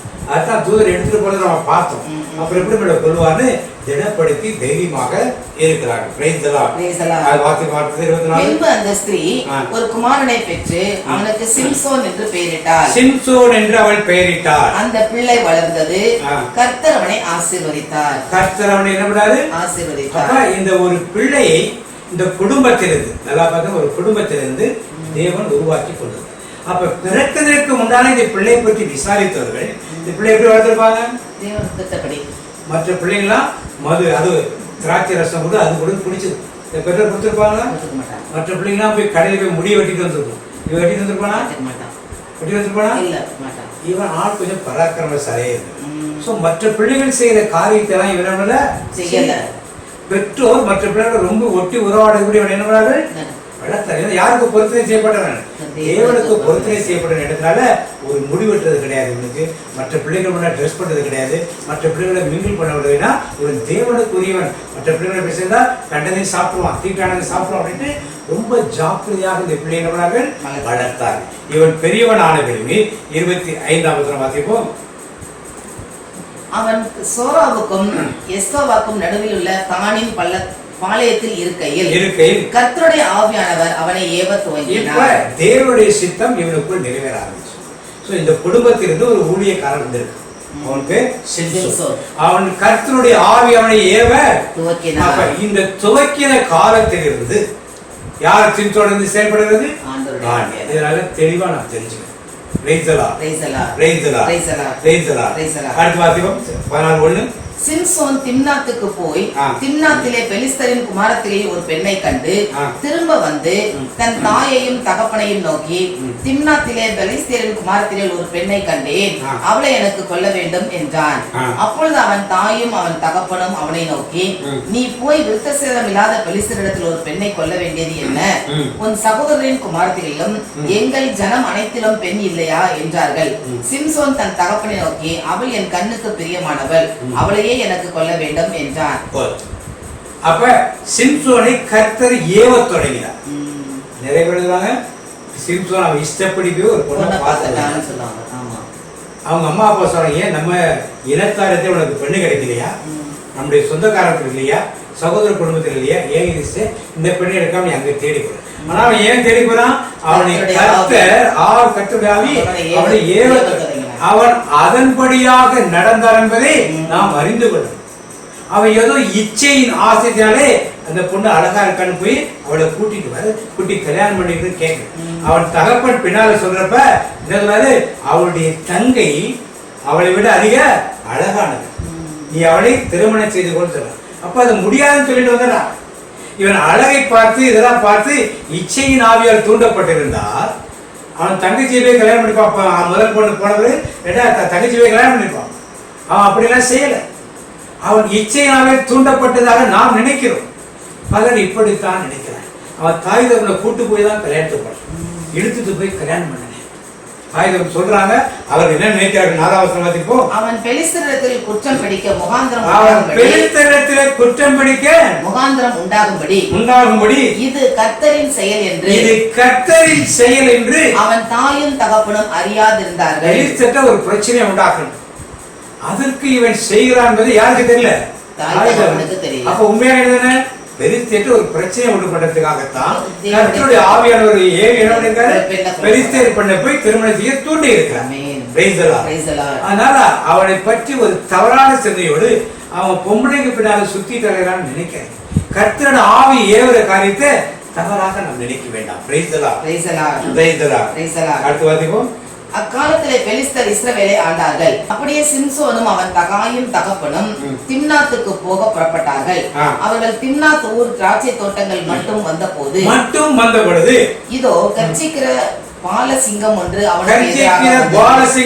இளசிங்கம், வயசான கிழட்டு சிங்கம் கிடையாது, இளசிங்கம் என்ன பண்ணுச்சான்? அவனுக்கு எதிராக வந்தது. அப்பொழுது கர்த்தருடைய ஆவி அவன் மேல் பலமாய் இறங்கியது. என்ன இறங்கிச்சு? கர்த்தருடைய ஆவி. ஏன் கர்த்தருடைய ஆவி இறங்கிச்சு? அவனுக்குள் எவ்வளவு பலம் இருக்கிறது என்று அவனுக்கு தெரிய வைக்கும். இதுவரைக்கும் எங்கேயும் சண்டைக்கு போய் இப்பதான் போறான். அவனுக்குள் எவ்வளவு பலம் இருக்கிறதுன்னு அவனுக்கு தெரியும். அதனால போய் சிங்கத்தோட என்ன பண்றான்? சண்டை. ஒரு சிங்கத்தோட ஒரு ஆள் சண்டை போட முடியுமா? அது பால சிங்கம், இறைதேர வந்த சிங்கம் விடுமா? என்ன பண்ணாம அவன் தன் கையில் ஒன்றும் இல்லாதிருந்தும் அதை ஒரு ஆட்டுக்குட்டியை கிழித்து போடுகிறது போல கிழித்து போட்டான். எவ்வளவு வலிமை அவனுக்கு இருந்தது? யார் பிடித்த? கர்த்தருடைய ஆவி அவன் மேல் இறங்கினதால். அப்ப அவன் ஒரு பொண்ணு பார்க்க போறான். பொண்ணு பார்க்க போனது தவறான காரியம் சொல்லி நாம் நினைக்க கூடாது. தேவன் அவனை ஏவ தொடங்கினா அது போறப்போ சிங்கம் எடுத்து வருது. ஒருவேளை தேவசத்தை விட சிங்கம் அவனை கடிச்சு போட்டுருக்கோம். கடிச்சு போடல சிங்கம் அவனை. அவன் கர்த்தருடைய ஆவி இறங்கினாலே சிங்கத்தை கொல்வதற்குரிய ஆற்றலை கொடுத்த. இதை பத்தி எங்க அப்பா அம்மாட்ட சொன்னானா? ஏன் சொல்லல? தேவத்திட்டம். இவனுடைய ஊழியம் தாய் தகப்பனோடு சேர்ந்த ஒரு ஊழியம் அல்ல, தனிப்பட்ட ஒரு ஊழியம், தனிமையான ஒரு ஊழியம். அது அவன் ஆண்டவர் உணர்த்துது. அதனாலதான் அவன் தன் தகப்பனிடத்தின் தாயிடத்தை இதை பற்றி சொல்லியிருந்தா அவர்கள் என்ன பந்தோபத்து பண்ணியிருப்பார்கள். இவனை பாதுகாக்க என்ன பண்றதுன்னு பார்த்திருப்பாங்க. இவன் கூடயே எப்போது இருந்திருப்பார், அல்லது ஒரு ஊழியத்துக்கு கூட யாராவது தோழன் தோழி யாராவது அனுப்பிச்சு விட்டுருப்பாங்க. அதனால இவன் அவன் தகப்பட்ட சொல்லல. அப்படி வார்த்தை பார்த்தது அந்த போய் 7வது வசனம். அவன் போய் அந்த பெண்ணோட பேசினான். அவன் சிம்சோனின் கண்ணுக்கு பிரியமாய் இருந்தாள். ம். சில நாளைக்கு பின்பு அவன் அவளை விவாகம் பண்ண திரும்பி வந்து சிங்கத்தின் உடலை பார்க்கிறதற்கு வழி விலகி போனான். இதோ சிங்கத்தின் உடலுக்குள் தேனீ கூட்டமும் தேனும் இருந்தது. அவன் அதை தன் கைகளில் எடுத்து சாப்பிட்டுக் கொண்டே நடந்து தன் தாய் தகப்பனிடத்தில் வந்து அவர்களுக்கும் கொடுத்தான். அவர்களும் சாப்பிட்டார்கள். ஆனாலும் தான் அந்த தேனை சிங்கத்தின் உடலை எடுத்ததை அவர்களுக்கு அறிவிக்கவில்லை. இப்ப திரும்பி திரும்பி பொண்ணு பார்த்தாச்சு போயிடுச்சு. இப்ப திருமணம் செய்யறதுக்காக போறாங்க. அப்ப அந்த சிங்கம் வடிச்சு போட்டமே என்ன இருக்கு பாக்கலான்னு போய் பாக்குறான் சிம்சன். பார்த்தா அது உடம்புக்குள்ள ஒரு தேனி கூடு கட்டு. இவன் ஒரு நசரையை விரதம் போட்டார். இவன் போய் செத்து போன பிரேதங்கள் என்ன கூடாது, தொடக்கூடாது. தொட்டா தீட்டுப்படும். அதுல இருந்து எந்த பொருளையும் எடுத்தவன் சாப்பிட கூடாது. ஆனாலும் இவன் போய் எடுக்கலாமா அவன்? ஏன் எடுக்கலாமா? எடுத்துட்டு வந்து தேனை யார் கொடுக்குறான்? ஆனால் அதை எங்கே இருந்து எடுத்து சொல்லல. ஏனென்றால் இவனுடைய ஊழியம் என்பது ஒரு தனித்துவம் வாய்ந்த ஒரு ஊழியம், ஒரு தனிமைத்துவம் வாய்ந்த ஒரு ஊழியம். தனிமையின் பாதையில் தகப்பனே உன் தோளில் சுமந்ததை நான் மறப்பேனோ, சுமந்ததை நான் மறப்பேனோ. தனிமையின் பாதையில் தகப்பனே உன் தோளில் சுமந்ததை நான் மறப்பேனோ, சுமந்ததை நான் மறப்பேனோ. அதனால இவன் நஸ்ரேய விரதம் உள்ளவன் இப்படி தீட்டான காரியத்தை போய் தொற்றக்கூடாதுக்கு ஆயுதப்பட்ட சொன்னா நீயும் போய் தொட்ட தீட்டாயிட்டேன்னு சொல்லுவாங்கிறதுக்காக சொல்லல. ஆனால் இவனுடைய ஊழியம் ஒரு தனிமையான ஒரு ஊழியம், சடங்கு சம்பிரதாயம் ஆச்சாரங்களால் விடுபட்ட ஊழியமாக இருக்குது. அடுத்து பார்த்துக்கோ. அவன் தகப்பன் அந்த பெண் இருக்கும் இடத்தில் போன போது சிம்சோன் அங்கே விருந்து செய்தான். வாலிபர் அப்படி செய்வது வழக்கம். அவர்கள் அவனை கண்ட போது அவனோட கூட இருக்கும்படி 30 தோழரை அவரிடத்தில் கொண்டு வந்தார்கள். சிம்சோன் அவர்களை நோக்கி, ஒரு விடுகதையை உங்களுக்கு சொல்லுகிறேன். அதை நீங்கள் விருந்து உண்கிற 7 நாளைக்குள்ளே கண்டுபிடித்து எனக்கு விடுவித்தால் நான் உங்களுக்கு 30 துப்பட்டிகளையும் 30 மாற்று வஸ்திரங்களையும் கொடுப்பேன். அதை எனக்கு விடுவிக்காதே போனால் நீங்கள் எனக்கு 30 துப்பட்டிகளையும் 30 மாற்று வஸ்திரங்களையும் கொடுக்க வேண்டும் என்றான். இப்ப அவர் கல்யாண வீட்டுல பல வகையான விளையாட்டுகள் அந்த ஊர்ல அவங்களுக்கு சொந்தக்கார வாலிபர்களை கூப்பிட்டு எல்லாம் ஒன்னா விருந்தார்கள். ஒரு விடுகதை அந்த விடுகதை விடுத்தா நான் ஆளுக்கு ஒரு துப்பட்டியும் மேலாடையும் தரேன் அப்படிங்களா. ஆனா நீங்க விடுவிக்க முடியல என்றால் நீங்கள் ஒவ்வொருத்தரும் என்ன பண்ணணும், எனக்கு ஒண்ணு கொடுக்கணும். 30 பேர் ஆளுக்கு எனக்கு கொடுக்கணும் ஒரு விடுகதை. அப்ப விடுகதையை அவன் சொல்லுகிற என்ன சொன்னா, பச்சைக்கிற பச்சனமும் பலவாரத்திலிருந்து மதுரமும் வந்தது என்றான். அந்த விடுகதை அவர்களால் 3 நாள் மட்டும் 3 நாளைக்கு சொல்ல முடியும். அவங்க திருப்பி சிம்சோனின் மனைவி எடுக்கிறப்ப என்ன பண்ணாங்க, நீ எங்களை விருந்து கூப்பிட்டு வந்தது எங்க கையில இருந்து நாங்க செலவு பண்ணி அவனுக்கு சேர்த்தானை கூப்பிட்டு வந்து எங்களை பழி வாங்குறியா? ஒழுங்கா அந்த விடுகதை என்னன்னு அவன்கிட்ட கேட்டு சொல்லலாம். உன்னையும் தகப்பனை விட்டு என்ன பண்ணுவான், எரிச்சு போட்டுரும் மிரட்டுறாங்க. அவள் பயந்து போய் சிம்சோனிடத்துல வந்து அழுது, டெய்லி கலந்து அழுது என்னன்னு சொல்லுங்க கேட்டு அந்த விடுகதையை கேட்டு என்ன பண்ணா அதை போய் அவனுக்கு சொல்லுகிறார். அதுக்காக சொல்றாங்க 18ஆம் வசனம். ஆகையால் 7ஆம் நாளிலே பொழுது போகும் முன்னே அந்த ஊர் மனுஷர் அவனை நோக்கி, தேனை பார்க்கிலும் மதுரமானது என்ன, தேனை பார்க்கிலும் மதுரமானது என்ன, சிங்கத்தை பார்க்கிலும் பலமானது என்ன என்றார்கள். அதற்கு அவன், நீங்கள் என் கிடாரியால் உலாதிருந்தீர்களானால் என் விடுகதையை கண்டுபிடிப்பதில்லை என்றான். இது முடிஞ்சு போச்சு. இது ஒரு விளையாட்டு, ஒரு தமாஷா. அடுத்த வசனத்துக்கு திருப்பி கர்த்தருடைய ஆவி அவன் மேல் இறங்கினதா. இப்ப யார் இறங்குறது? ஆண்டவருடைய ஆவி. எதுக்காக இறங்குறான்னு பாருங்க. அடுத்தது அவன் அஸ்கலோனுக்கு போய் அவ்வூராரில் 30 பேரை கொன்று அவர்களுடைய வஸ்திரங்களை உரிந்து கொண்டு வந்து விடுகதையை விடுவித்தவர்களுக்கு அந்த மாற்று வஸ்திரங்களை கொடுத்து கோபம் மூண்டவராய் புறப்பட்டு தன் தகப்பன் வீட்டுக்கு போய்விட்டான். இந்த காரியங்கள் அஸ்கலோனுக்கு போய் அங்க 30 பேரை கொன்று அவருடைய வஸ்திரங்களை மாற்று வஸ்திரங்களை துப்பட்டி எடுத்து வந்து இவர்களுக்கு கொடுத்துட்டு கோபம் திருப்பி போனது யாருடைய செயல்? கர்த்தருடைய ஆவியா இறங்கினதால் தான் 30 பேரை வெட்டி என்ன பண்ணா அவளோட வஸ்திரங்களை குழந்தைங்க கொடுத்துட்டு வீட்டை விட்டு கோச்சு என்ன பண்ணா. இந்த காரியங்கள் எல்லாம் நடந்ததுக்கு ஏதோ கிரியோட ஒரு முரட்டுத்தனமான ஆள் நினைக்கிறது. அவன் போட்டு ஒரு ரவுடி மாதிரி நடந்தான் என்று நாம் நினைக்க கூடாது. கர்த்தராவி இறங்கினால்தான் அவன் போய் என்ன பண்ணா. இல்லைன்னா 30 பேர் படிச்சிருக்க அவளோட வஸ்திரம் எடுத்து கொண்டு கொடுத்துருக்க அதே வேகத்தில் திரும்பி தன் வீட்டுக்கு என்ன பண்ணா திரும்பி போய்விட்டான். அடுத்த 20ஆம் வசனம். சிம்சோனின் பெண் சாதியோ வென்றால் அவனுடைய தோழர்கள் அவனோட சிநேகமா இருந்த ஒருவனுக்கு கொடுக்கப்பட்டார். சிம்சோனின் பழைய கோச்சிட்டு போயிட்டாங்கிறதுக்காக உங்க அப்பா வேற பெண்ணு வேற ஆணுக்கு அவனை திருமணம் செய்து வச்சிட்டார். சில நாள் கண்டு 15 வாசிப்போம். சில நாள் சென்ற பின்பு சிம்சோன் கோதுமை அறுக்கிற நாட்களில் ஒரு வெள்ளாட்டுக்குட்டியை எடுத்துக்கொண்டு தன் பெண் சாதியை காண போய், நான் என் பெண் சாதியின் இடத்துல அறை வீட்டுக்குள் போகட்டும் என்றான். அவன் தகப்பனோ அவளை உள்ளே போக விட்டாமல், நீ அவளை முற்றிலும் பகைத்து விட்டாய் என்று நான் எண்ணி அவளை உன் சிநேகிதனுக்கு திருமணம் பண்ணி வச்சுட்டேன். அவள் தங்கை அவளை பார்க்கிலும் அழகானவள் அல்லவா, அவளுக்கு பதிலாக உனக்கு இருக்கட்டும் என்று சொன்னான். அப்பா சொல்ற மாமனார் சொல்ற அவளுக்கு வேற கல்யாணம் பண்ணி கொடுத்துட்டா, தங்கை இன்னும் அழகா இருப்பா. அப்ப இவன் இச்சைக்கு அடிமைப்பட்டவனாக இருந்திருந்தால் என்ன தெரியுமா, அழகான பொண்ணு கிடைச்சா ஓகே. ஏன் இங்க சொல்லல, தேவனுடைய ஆவி என்ன சொல்லுகிறதோ கர்த்தருடைய ஆவி என்ன சொல்ல அதைத்தான் அவனா செய்தானுடைய. எல்லாரும் நினைக்கிற மாதிரி அவன் பெண்கள் உடனே எஸ் சொல்றாங்கிறதுக்காக அவனுக்கு கல்யாணம் பண்ணி கொடுத்திருந்தானே, அவனை போசுகிட்டு எனக்கு கல்யாணம் பண்ண கேட்கல, தங்கச்சி தானே பெரிய கல்யாணம் பண்ணிக்கலாம் அப்படின்ட்டு அவன் சொல்லல. அதனால நம்முடைய பார்வைகள் தேவன் அவனை குறித்த திட்டங்களை அவன் நிறைவேற்றுகிறான். ஆவியானவர் இறங்கும் பொழுதுதான் அப்படி செய்தார்கள், மற்ற நேரத்தில் அவன் அப்படி செய்வது கிடையாது. அப்பொழுது சிம்சோன் தான் பெலிஸ்தருக்கு பொல்லாப்பு செய்தாலும், இப்பதான் ஊழியம் ஆரம்பிக்கும். இப்பொழுது சிம்சோன் தான் பெலிஸ்தருக்கு பொல்லாப்பு செய்தாலும் என் மேல் குற்றமில்லை என்று அவர்களுக்கு சொல்லி புறப்பட்டு போய் 300 நரிகளை. இப்ப சிம்சோன் ஒருத்தன் வலிமை வாய்ந்த ஒருத்தன் இருக்கான்னு எல்லாருக்கும் தெரியும். இஸ்ரேல் மக்கள் 40 வருடங்களாக பெலிஸ்தருக்கு அடிமையில இருக்கிறார். ஏன் அவர்கள் அங்க யாரு எப்தா ஊர் விட்டு துரத்துறவங்க போய் கூட்டு வந்தாங்க. இந்த இஸ்ரேல் மக்கள் நம்மிடத்தில் ஒரு பராக்கிரமசாலி இருக்கிறான், அவனை ஏன் எடுத்து பயன்படுத்த நினைக்கல? அவர்களுக்கு என்ன பண்ணல, ஏன் தோணல? அது தேவனுடைய சித்தம். இது ஒரு தனிமையான ஒரு ஊழியம். பாராக்குக்கு ஆள் தேவைப்படுது, கூட்டம் தான். அது பல பேர் வச்சு செய்த ஊழியம்.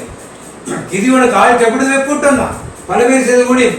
இங்கே இவன் செய்கிறது தனிப்பட்ட மனிதனாக செய்கிற ஊழியம். இவ்வளவு பெரிய வலிமையான ஒரு ஆளை வச்சுக்கிட்டு இருக்கு.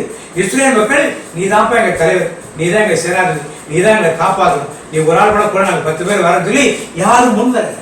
யாரும் சிம்சோனை ஏற்றுக்கொள்ளவே இல்லை. அதுக்காக ஊழியம் செய்யாம இருந்தானா? இந்த ஊர் பசங்களுக்கு செஞ்சு என்னத்துக்கு லாபம்? எவனு என்ன ஒரு தலைவனா ஏத்துக்க மாட்டான், பராக்கிரமனா ஏத்துக்க மாட்டான், நான் என்னத்துக்கு உங்களுக்காக ஊழியம் செய்யணும் ஓடி போகல. அப்பொழுது வாசிப்போம். புறப்பட்டு போய் ஆண்டவர் தெளிவாக இனிமே பெலிஸ்தருக்கு பொல்லாப்பு செய்தால் குற்றமில்லை புறப்பட்டு போய் 300 நரிகளை பிடித்து. முத்தனை நரி 300. ஒரு நரியை பிடிக்க முடியுமா? ஒரு நரியை முதல்ல பிடிக்க முடியுமா? 300 நரிகளை பிடிக்கணும் யாருடைய காரியமா இருக்கும்? தேவனுடைய காரியம். ஒரு நாயை நம்மளால பிடிக்க முடியாது. வீட்டுல வளர்க்கிற நாய் நம்மளால 2 நாயை ஒரே இடத்துல பிடிக்க முடியுமா? வாழை பிடிச்சு கட்ட முடியுமா? 300 நரிகளை பிடித்து ஜோடி ஜோடியா வாழை பிடிச்சு கட்டி பந்தங்களை எடுத்து வாளோடு வாள் சேர்த்து 2 வாள்களுக்கும் நடுவே ஒவ்வொரு பந்தத்தை வைத்து கட்டி பந்தங்களை கொளுத்தி பெலிஸ்தரின் வெள்ளாண்மையிலே அவைகளை ஓடவிட்டு கதிர்கட்டுகளையும் வெள்ளாண்மையையும் திராட்சை தோட்டங்களையும் ஒலிவ தோப்புகளையும் சுட்டெரித்து போட்டான். முதல்ல இந்த செயல் நம்மளால செய்ய முடியாது, நம்மளால முடியாது. அப்ப அவன் செஞ்சிருக்காரு யாருடைய காரியம்? தேவனுடைய ஆவி அவனுக்குள் இருந்தது. நாம அவன் ரவுடி ஏதோ தேவையில்லாத ஒரு காரியத்தை செய்யறேன். இஸ்ரேல் மக்கள் அப்படிதான் நினைத்தார்கள். இவன் தேவையில்லாத பெலிஸ்தரோடவே மோதிட்டு இருக்கான், நம்ம அடிமையாக இருந்திருக்கலாம் அப்படிதான் நினைக்கிறாங்க. அவன் பெலிஸ்தருக்கு எதிராக செய்யறானே, நமக்கு சாதகமா இருக்கிறார்கள் நினைக்கவே இல்லை. ஏன் அந்த நினைப்பு வர வருகின்றால் இவனுடைய ஊழியம் அப்படிப்பட்டது. ஆயுத பெங்க போயிருந்தாங்க. இப்ப ஏன் அவங்க ஊர்ல இருந்தாங்க, ஏன் வேற பெண்ணை பார்த்து திருமணம் செய்ய வைக்கிறார்? தனிமையான ஒரு ஊழியம், கொடுக்கப்பட்ட ஊழியம், தனிமைப்படுத்தப்பட்ட ஒரு ஊழியம். அதனால கட்ட மனைவி கூட என்ன பண்றாரு, வெளியே போக வேண்டிய சூழ்நிலை, அவனை விட்டு பிரிய வேண்டிய சூழ்நிலை வந்துருச்சு. அவன் தங்கையை கொடுத்து அதை கூட கல்யாணம் பண்ணவே இல்லை. அதனால சிம்சோனை பார்த்தோன்னே அவன் பெண்கள் பிள்ளைகள் அறைகிறவன் சொல்ல அந்த எண்ணத்தை முதல்ல எடுத்தான். நான் பார்த்துக்கலாம் தேவ சித்தத்துக்கு உட்பட்டுதான். இந்த 300 நரிகள் வெள்ளாமையும் ஒலிவத்தோப்புகள் ஓடுறப்ப பின்னாலே நெருப்பு பிடிச்சதான நரிகள் கண்ணா பின்னால் ஓடி வெள்ளாமை நெருப்பு பத்த வச்சு ஒலிவத்தோப்புகள் எல்லாத்தையும் எரிச்சிச்சு. இப்படி பெரிய காட்டை யாரும் செஞ்சது கிடையாது. எப்படி அடுத்த 6ஆம் வசனம் வாசிப்போம். இப்படி செய்தவன் யார் என்று பெலிஸ்தர் கேட்கிற போது திம்னாத்தானுடைய மருமகனாகிய சிம்சோன் தான், அவனுடைய பெண் ஜாதி அவனுக்கு சிநேகிதனுக்கு கொடுத்து விட்டபடியால் அப்படி செய்தான் என்றார்கள். அப்பொழுது பெலிஸ்தர் போய் அவனையும் அவன் தகப்பனையும் அக்கினியால் சுட்டரித்தார்கள். யாரு பண்ணது ஏன் பண்ணது விசாரிக்கிறாங்க. பெலிஸ்தர் சிம்சோன் தான் பண்ணான். ஏன் பண்ணான்னா அவருடைய மனைவி இன்னொருத்தர் கொடுத்துட்டாங்க. தகப்பன் இந்த மாதிரி பண்ணிட்டாருன்னா அந்த தகப்பன் வீட்டையும் அவருடைய கணவரையும் அவருடைய எரிச்சிடாங்க. இது யாருக்கு கோபம் வருது? திருப்பி சிம்சன் வாசி பாருங்க. அவர் பெலிஸ்தரை மடக்கிறதுக்கு ஒரு காரியம் வேணும்னு பாக்குறாங்க. ஒரு காரியமா கிடைக்குது. இது தேவன் ஏற்படுத்தி கொடுக்கிற காரியம். அவன் ரவுடித்தனம் பண்ணிட்டு உட்கார்ந்துதான் இருக்கிற பலத்தை பயன்படுத்தலான்னு நீங்க நினைக்காதீங்க. அவன் தேவன் என்ன செய்தால் அதை செய்தார். நாம் எதிர்பார்க்கிறது நாம் எதிர்பார்க்க செய்தால் இஸ்ரேல் மக்கள் அங்கே போய் சேர்ந்திருப்பாங்க. எங்க கூட வா, தலைவனவா, நம்ம சேர்ந்து போன்னு போயிருப்பாங்க. இஸ்ரேல் மக்கள் கூட பக்கத்துல விடல, அவர்களும் பக்கத்துல அடுத்து. அப்பொழுது சிம்சோன் அவர்களை நோக்கி, நீங்கள் இப்படி செய்தபடியால் நான் உங்கள் கையிலே பழி வாங்கினால் ஒழிய இளைப்பாறேன் என்று சொல்லி போதும். இப்ப சிம்சோனுடைய பழைய மனைவியையும் அவருடைய கணவனையும் தகப்பனார் எழுத்தது சிம்சோனுக்கு கோபம் வந்துச்சு. அவனே பொறுமையா இருக்கிறான். அவன் போய் சுட்டரிச்சிருக்க மாட்டான வேணும்னா இவன் போய் யார் பெலிஸ்தரை போய் சுட்டரிக்கிறாங்க போயிட்டு. அதனாலே என்ன செய்யறான்? பழிவாங்கலுடைய இளைப்பாறு என்று சொல்லி அவர்களை சின்ன பின்னமாக சங்காரம் பண்ணி, அவர்களை சின்ன பின்னமா அப்படின்னு என்னத்தான் வெட்டி போட்டு பின்பு போய் ஏத்தாமூர் கண்மலை சந்திலே குடியிருந்தார். ஏத்தாமூர் கண்மலை சந்திலே குடியிருந்தார். ஒரு மலை மேல இருக்க ஒரு குகையில போய் என்னன்னா குடியிருக்கிறான். ஏன் வீட்டுக்கு போவாங்க உட்கார்ந்து இருக்கான்? ஏன் வீட்டுக்கு போறதுக்காக? அவன் ஊழியம் தனிமையான ஒரு ஊழியம், தனிமைப்படுத்தப்பட்ட ஒரு தனிமையின் பாதையில் தகப்பனே உன் தோளில் சுமந்ததை நான் மறப்பேனோ, சுமந்ததை நான் மறப்பேனோ. அவன் தனிமையில இருக்கும் காலம் யாரோட இருக்கிறான்? ஆண்டவரோடு இருக்கிறான். ஆனா வீட்டுல இருந்து புறப்பட்டு பெஞ்சாதி வீட்டுக்கு போயிட்டு இல்லைன்னு தெரிஞ்சு வந்ததுல இருந்து அவன் தனிமையிலேயே ஒரு வாழ்க்கை. அந்த தனிப்பட்ட வாழ்க்கையில் அவன் கூட இருக்கிறது கர்த்தர் ஒருவர்தான் அவன் கூட இருக்கிறார். அதனால இவன் செய்த ரவுடித்தனமான காரியங்கள் எல்லாமே தேவன் கூட இருந்தாலுடைய ஒரு தனிப்பட்ட மனிதனாக செய்யவே முடியும். அப்படிப்பட்ட அவனோட பராக்கிரமசாலி என்பதற்காக அவன் செய்யல, அவனோடு தேவன் இருந்தார் என்பதனால்தான்.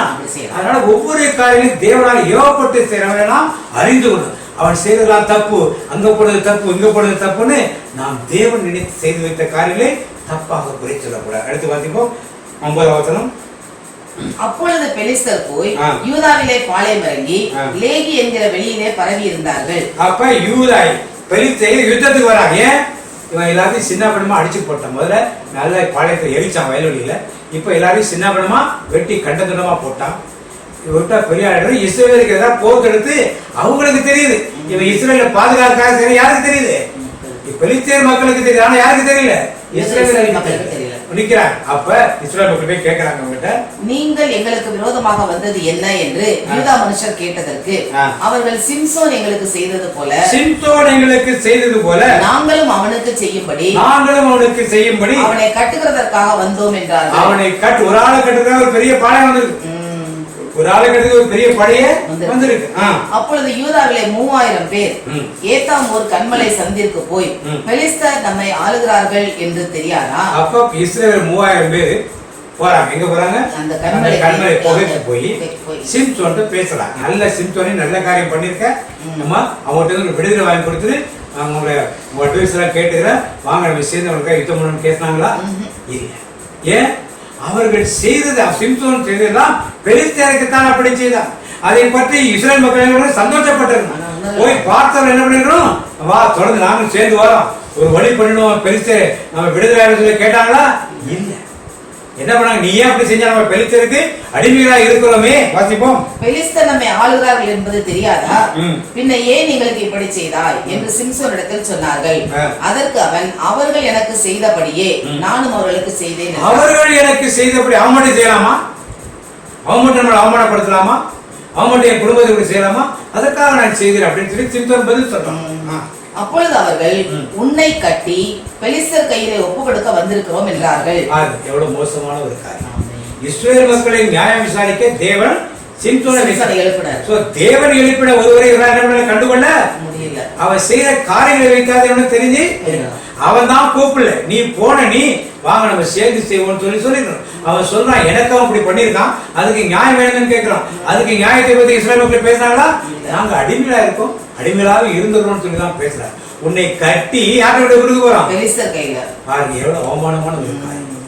உதவிதான் செய்யற, உபத்திரம் செய்யாம எனக்கு தெரியாதுப்பா நீ போய் வேணா பிடிச்சிக்கன்னு யூதாவை பெலிஸ்தர் சொல்லிட்டு வந்திருக்காங்க. நாங்கவே கட்டி இழுத்துட்டு வரோம்னு எதற்காக வாக்கு கொடுத்தார்? தேவன் செய்த ஒரு ஊழியத்தை தடை செய்யும் மக்களாக இஸ்ரவேல் மக்கள் எங்கே பார்க்கிறோம். அடுத்த வார்த்தை கொண்டு வந்து அதற்கு சிம்சோன், நீங்கள் என் மேல் விழுகிறது இல்லை என்று எனக்கு ஆணையிடுங்கள் என்றார். நீங்கள் என்னை வெட்டி கொல்ல மாட்டீங்கன்னு ஆணையிடுங்க. அதற்கு அவர்கள், நாங்கள் உன்னை இறுக கட்டி அவர்கள் கையில் ஒப்பு கொடுப்போமே அல்லாமல் உன்னை கொன்று போட மாட்டோம் என்று சொல்லி இரண்டு புது கயிறுகளாலே அவரை கட்டி கன்மலையில் இருந்து கொண்டு போனார்கள். பாருங்க, இஸ்ரவேல் மக்கள் தன் இனத்திலே தேவன் கொடுக்க ஒரு ஊழியக்காரனை கட்டி எதிரிட்ட கொடுத்து போறாங்க. இதை விட கேவலம் எவ்வளவு சிறுமைப்படுத்தப்பட்டிருக்கிறான் சிம்சோன். ஏன் இஸ்ரவேலுக்கு அடிமையா இருக்கமே ஒருத்தர் எழும்பி இருக்கான அவங்கள போகணும்னு எண்ணங்கள் இல்லையா? இஸ்ரவேல் மக்கள் நீ வேண்டான்ட்டாங்க, நீங்க தலைவரான உடனே அவன்கிட்ட கொடுத்தது அவனுடைய சாவிட்டாங்க. தேவன் கொடுத்தது நியாயாதிபதிகள் நிராகரித்தார். இதுதான் நிதர்சனமான ஒரு உண்மை. அவனை ஏற்றுக்கொண்டிருந்தானால் எப்படியோ இஸ்ரவேல் மக்கள் விடுதலை பெற்று அவன் சிம்சோனுடைய வாழ்க்கையை வேற மாதிரி மாறி. ஆனா தனிமைப்படுத்தி தாய் தப்ப இல்ல, மனைவி இல்ல, இஸ்ரவேல் மக்கள் இல்ல, அவன் மலையில மேல வந்து போய் தனியா உட்கார்ந்து தேவனோடு மட்டும் உறவாடி கொண்டிருக்கிற ஒரு சூழ்நிலையை பார்க்க இவர்கள் கொண்டு போய் விட்டுறார். வாசிப்போம். அவன் லேகி வரைக்கும் வந்து சேர்ந்த போது பெலிஸ்தர் அவனுக்கு விரோதமாய் ஆரவாரம் பண்ணினார்கள். இப்ப பெலிஸ்தர் ஆரவாரம் ஏன் இவனை கட்டியாச்சு, இவனை கட்டி இழுத்துட்டு போனதான் வந்தாங்க. இதை யார் செஞ்சு கொடுத்துட்டா? அவங்களுக்கே வேலை இல்லாம யாரு? யூதா கோத்திரத்தார் எல்லாத்தையும் பண்ணி கொண்டு கொடுத்துட்டார். இதுதான் பிட்ரேயல், துரோகம் செய்யறது. இன்னைக்கு நமக்குள்ள இருக்கிறபடி துரோகம். ஒரு திருச்சபைக்கு விரோதமாக இன்னொரு திருச்சபை, ஒரு பங்குக்கு விளையாட இன்னொரு பங்கு விரோதமான காரியம் செய்யும். இதைத்தான் அன்றைக்கு இஸ்ரவேல் மக்கள் செய்தார்கள். நான் வாழ்நாளும் பரவாயில்ல, அவனை ஒழிச்சுக்கிட்டேன். நம்ம அது மேல வராட்டாலும் பரவாயில்ல, அந்த திருச்சபை ஒழிஞ்சு போகும். இப்படி எல்லாம் பேசுகிற பல போதகர்களை இன்றைக்கு பார்க்கணும். தேவனை ஆராதிக்கிற ஒரு திருச்சபையை ஒரு பரிபிடத்திலிருந்து இப்படி பேசினா யார் பேசுற மாதிரி இருக்கு? பெலிஸ்தர் பேசுற மாதிரி இருக்கு. இப்படித்தான் பெலிஸ்தரங்க இஸ்ரவேல் மக்கள் இதை சிம்சோனுக்கு விரோதமாக பேசிட்டு போல இருக்கு. அவர்கள் ஆரவாரித்தார்கள். அப்ப என்ன நடந்தது? அப்பொழுது கர்த்தருடைய ஆவி பக்கத்துல இஸ்ரவேல் மக்கள் எல்லாம் வேடிக்கை பார்த்து கொண்டிருக்கிறார். போல வேடிக்கை பார்த்து கொண்டிருக்கிறார்கள். பெரிய சேனை முன்னால் நிக்குது. எல்லாம் ஆயுதத்தோடும் கேடகத்தோடும் நின்று கொண்டிருக்கிறாங்க. இங்க தனி மனிதனாக கட்டப்பட்டவனாக என்ன நடக்குது? வேடிக்கை பார்த்துட்டு நிக்கிறாங்க. யாரு? இஸ்ரவேல் மக்கள் எல்லாம் தன் இன மக்கள் ஒருவனையே, தேவனால் ஏற்படப்பட்ட ஒருவனையே கொண்டு கொடுக்கிற ஒரு கைக்கூலிகளாக, ஒரு துரோகிகளாக மாறிவிட்டார். தனிமைப்படுத்தப்பட்டான். யாரு? சிம்சோன். ஆனால் தனிமைப்படுத்த ஊழியத்துக்கு தான் அழைக்கப்பட்ட. அவன் பயப்படல. என்னடா அப்படி காட்டி கொடுக்க வந்துட்டீங்க, யாரையும் பார்த்து கேட்கல. என்ன கொல்லக்கூடாது ஒரு கண்டிஷன் தான் பட்டா, கொல்ல மாற்றம் சொன்னாங்க, கொண்டு விட்டுட்டாங்க. இப்ப என்ன நடக்குது? வாசிப்போம். அப்பொழுது கர்த்தருடைய ஆவி அவன் மேல் பலமாய் இறங்கினதனால். எப்ப இறங்கிச்சு? இஸ்ரவேலை நீ வேண்டாம் போடான்னு ஒப்பு கொடுத்துட்டான். நீ செத்த சாவுன்னு ஒப்பு கொடுத்துட்டான். மனைவி கிடையாது, பெற்றோர் கிடையாது, நண்பர்கள் யாரும் கிடையாது. இந்த நிலையிலே கர்த்தர் மட்டும் யாரோட இருக்கிறாரு? சிம்சோனோட. ஏன் இருக்காரு? இவன் செய்தது ஏதேனும் தப்பு இருந்திருந்தா கர்த்தராக வந்திருப்பாரா? வந்திருக்க மாட்டாங்க. எப்படி வந்தாரு திருப்பி அவரு? அப்போ வந்து என்ன பண்றாரு? கர்த்தருடைய ஆவி அவன் மேல் பலமாய் இறங்கினதனால் அவன் புயங்களில் கட்டியிருந்த கயிறுகள் நெருப்புப்பட்ட நூல் போல் ஆகி அவன் கட்டுகள் அவன் கைகளை விட்டு அருந்து போயிற்று. எல்லாம் பெலிஸ்தர் நினைச்சான். அவனை அப்படியே பிடிச்சி எடுத்து கொண்டு வச்சு சிறைச்சேதம் பண்ணி கண்ணாபுரான் வெட்டி போட்டலாம், சின்ன பண்ண நினைச்சிட்டு இருந்தான். என்ன நடந்ததுங்க? கயிறுலாம் அருந்து போச்சு. அருந்து உடனே அவன் கைகளை விட்டு அருந்து போயிற்று. உடனே அவன் ஒரு கழுதையின் பச்சை தாடை எலும்பை கண்டு, கழுதையின் பச்சை தாடை அது காஞ்சி போயிருந்தா சிப்பர் பச்சை தாடை வளைந்து அதை எடுத்து தன் கையை நீட்டி அதை எடுத்து அதனாலே 1000 பேரை கொன்று போட்டான். அதனால 1000 பேரை கொன்று போட்டான். Price the Lord. ஏன் எப்படி கொண்டு போட்டான்? என்ன இருந்தவன்ட? ஆண்டவருடைய ஆவி கூட இஸ்ரவேல் மக்களோட ஆண்டவருடைய ஆவி இல்ல. ஆனால் அவர் நியமித்த மனோவா மனைவி வயிற்றில் இருக்குவதால் வைத்த திட்டத்தை ஒரு மனுஷன் போதும் எனக்கு என் திட்டத்தை நிறைவேற்ற ஒருத்தர் போதும். பெரிய கும்பல் எனக்கு தேவை. கிரியோன் கூட்டு பாருங்க 32,000 பேர்லாம் தேவையில்லை. முன்னாடி என் கை ரசித்தது சொல்லட்டுன்னு கிரியோன்ட்ட பச்சை தாடையுது. இந்த வீடியோல பார்க்கலாம், கொஞ்சம் பாருங்களேன் எப்படி அவன் சண்டை போடான்னு பாருங்க. ஒரு ஆடு வச்சு எவ்வளவு எத்தனை கூட்டமா மக்கள் வர்றாங்க பாருங்க. கூட்டமா 100 பேரா வரலாம் போகுது. அத்தனை பேரையும் யாரு சிம்சோன் என்ன பண்றான், தாடைகளை வச்சு வெட்டி அத்தனை பேரையும் தீர்த்து அப்படியே பார்த்து வீரர்களே அவனை கொல்லுங்கள்.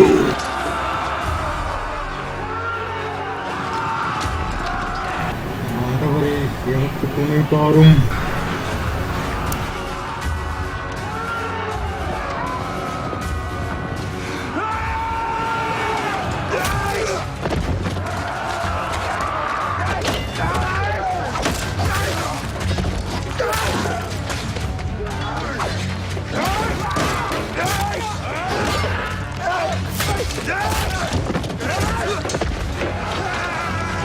சிம்சோன் உன்னை விட மாட்டேன்.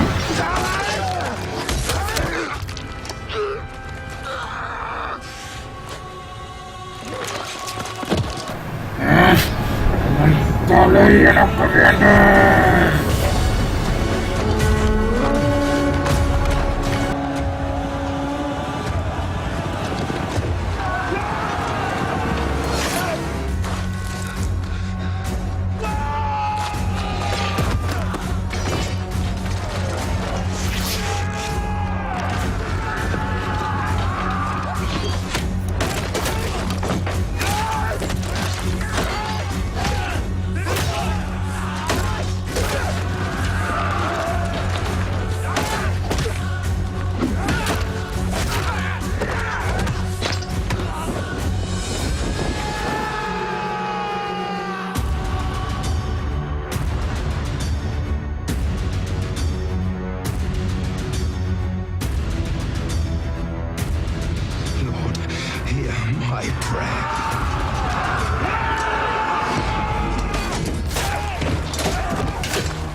அப்பனே எனக்கு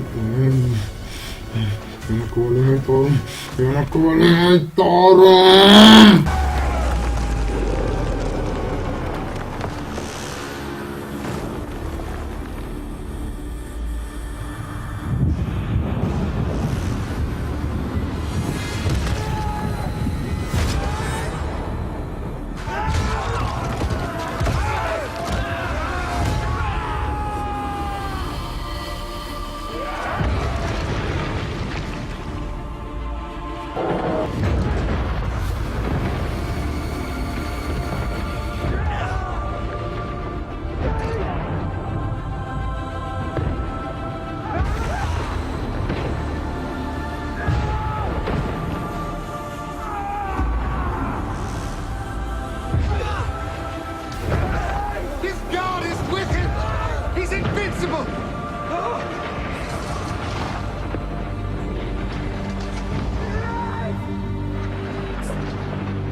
பாத்தீங்களா?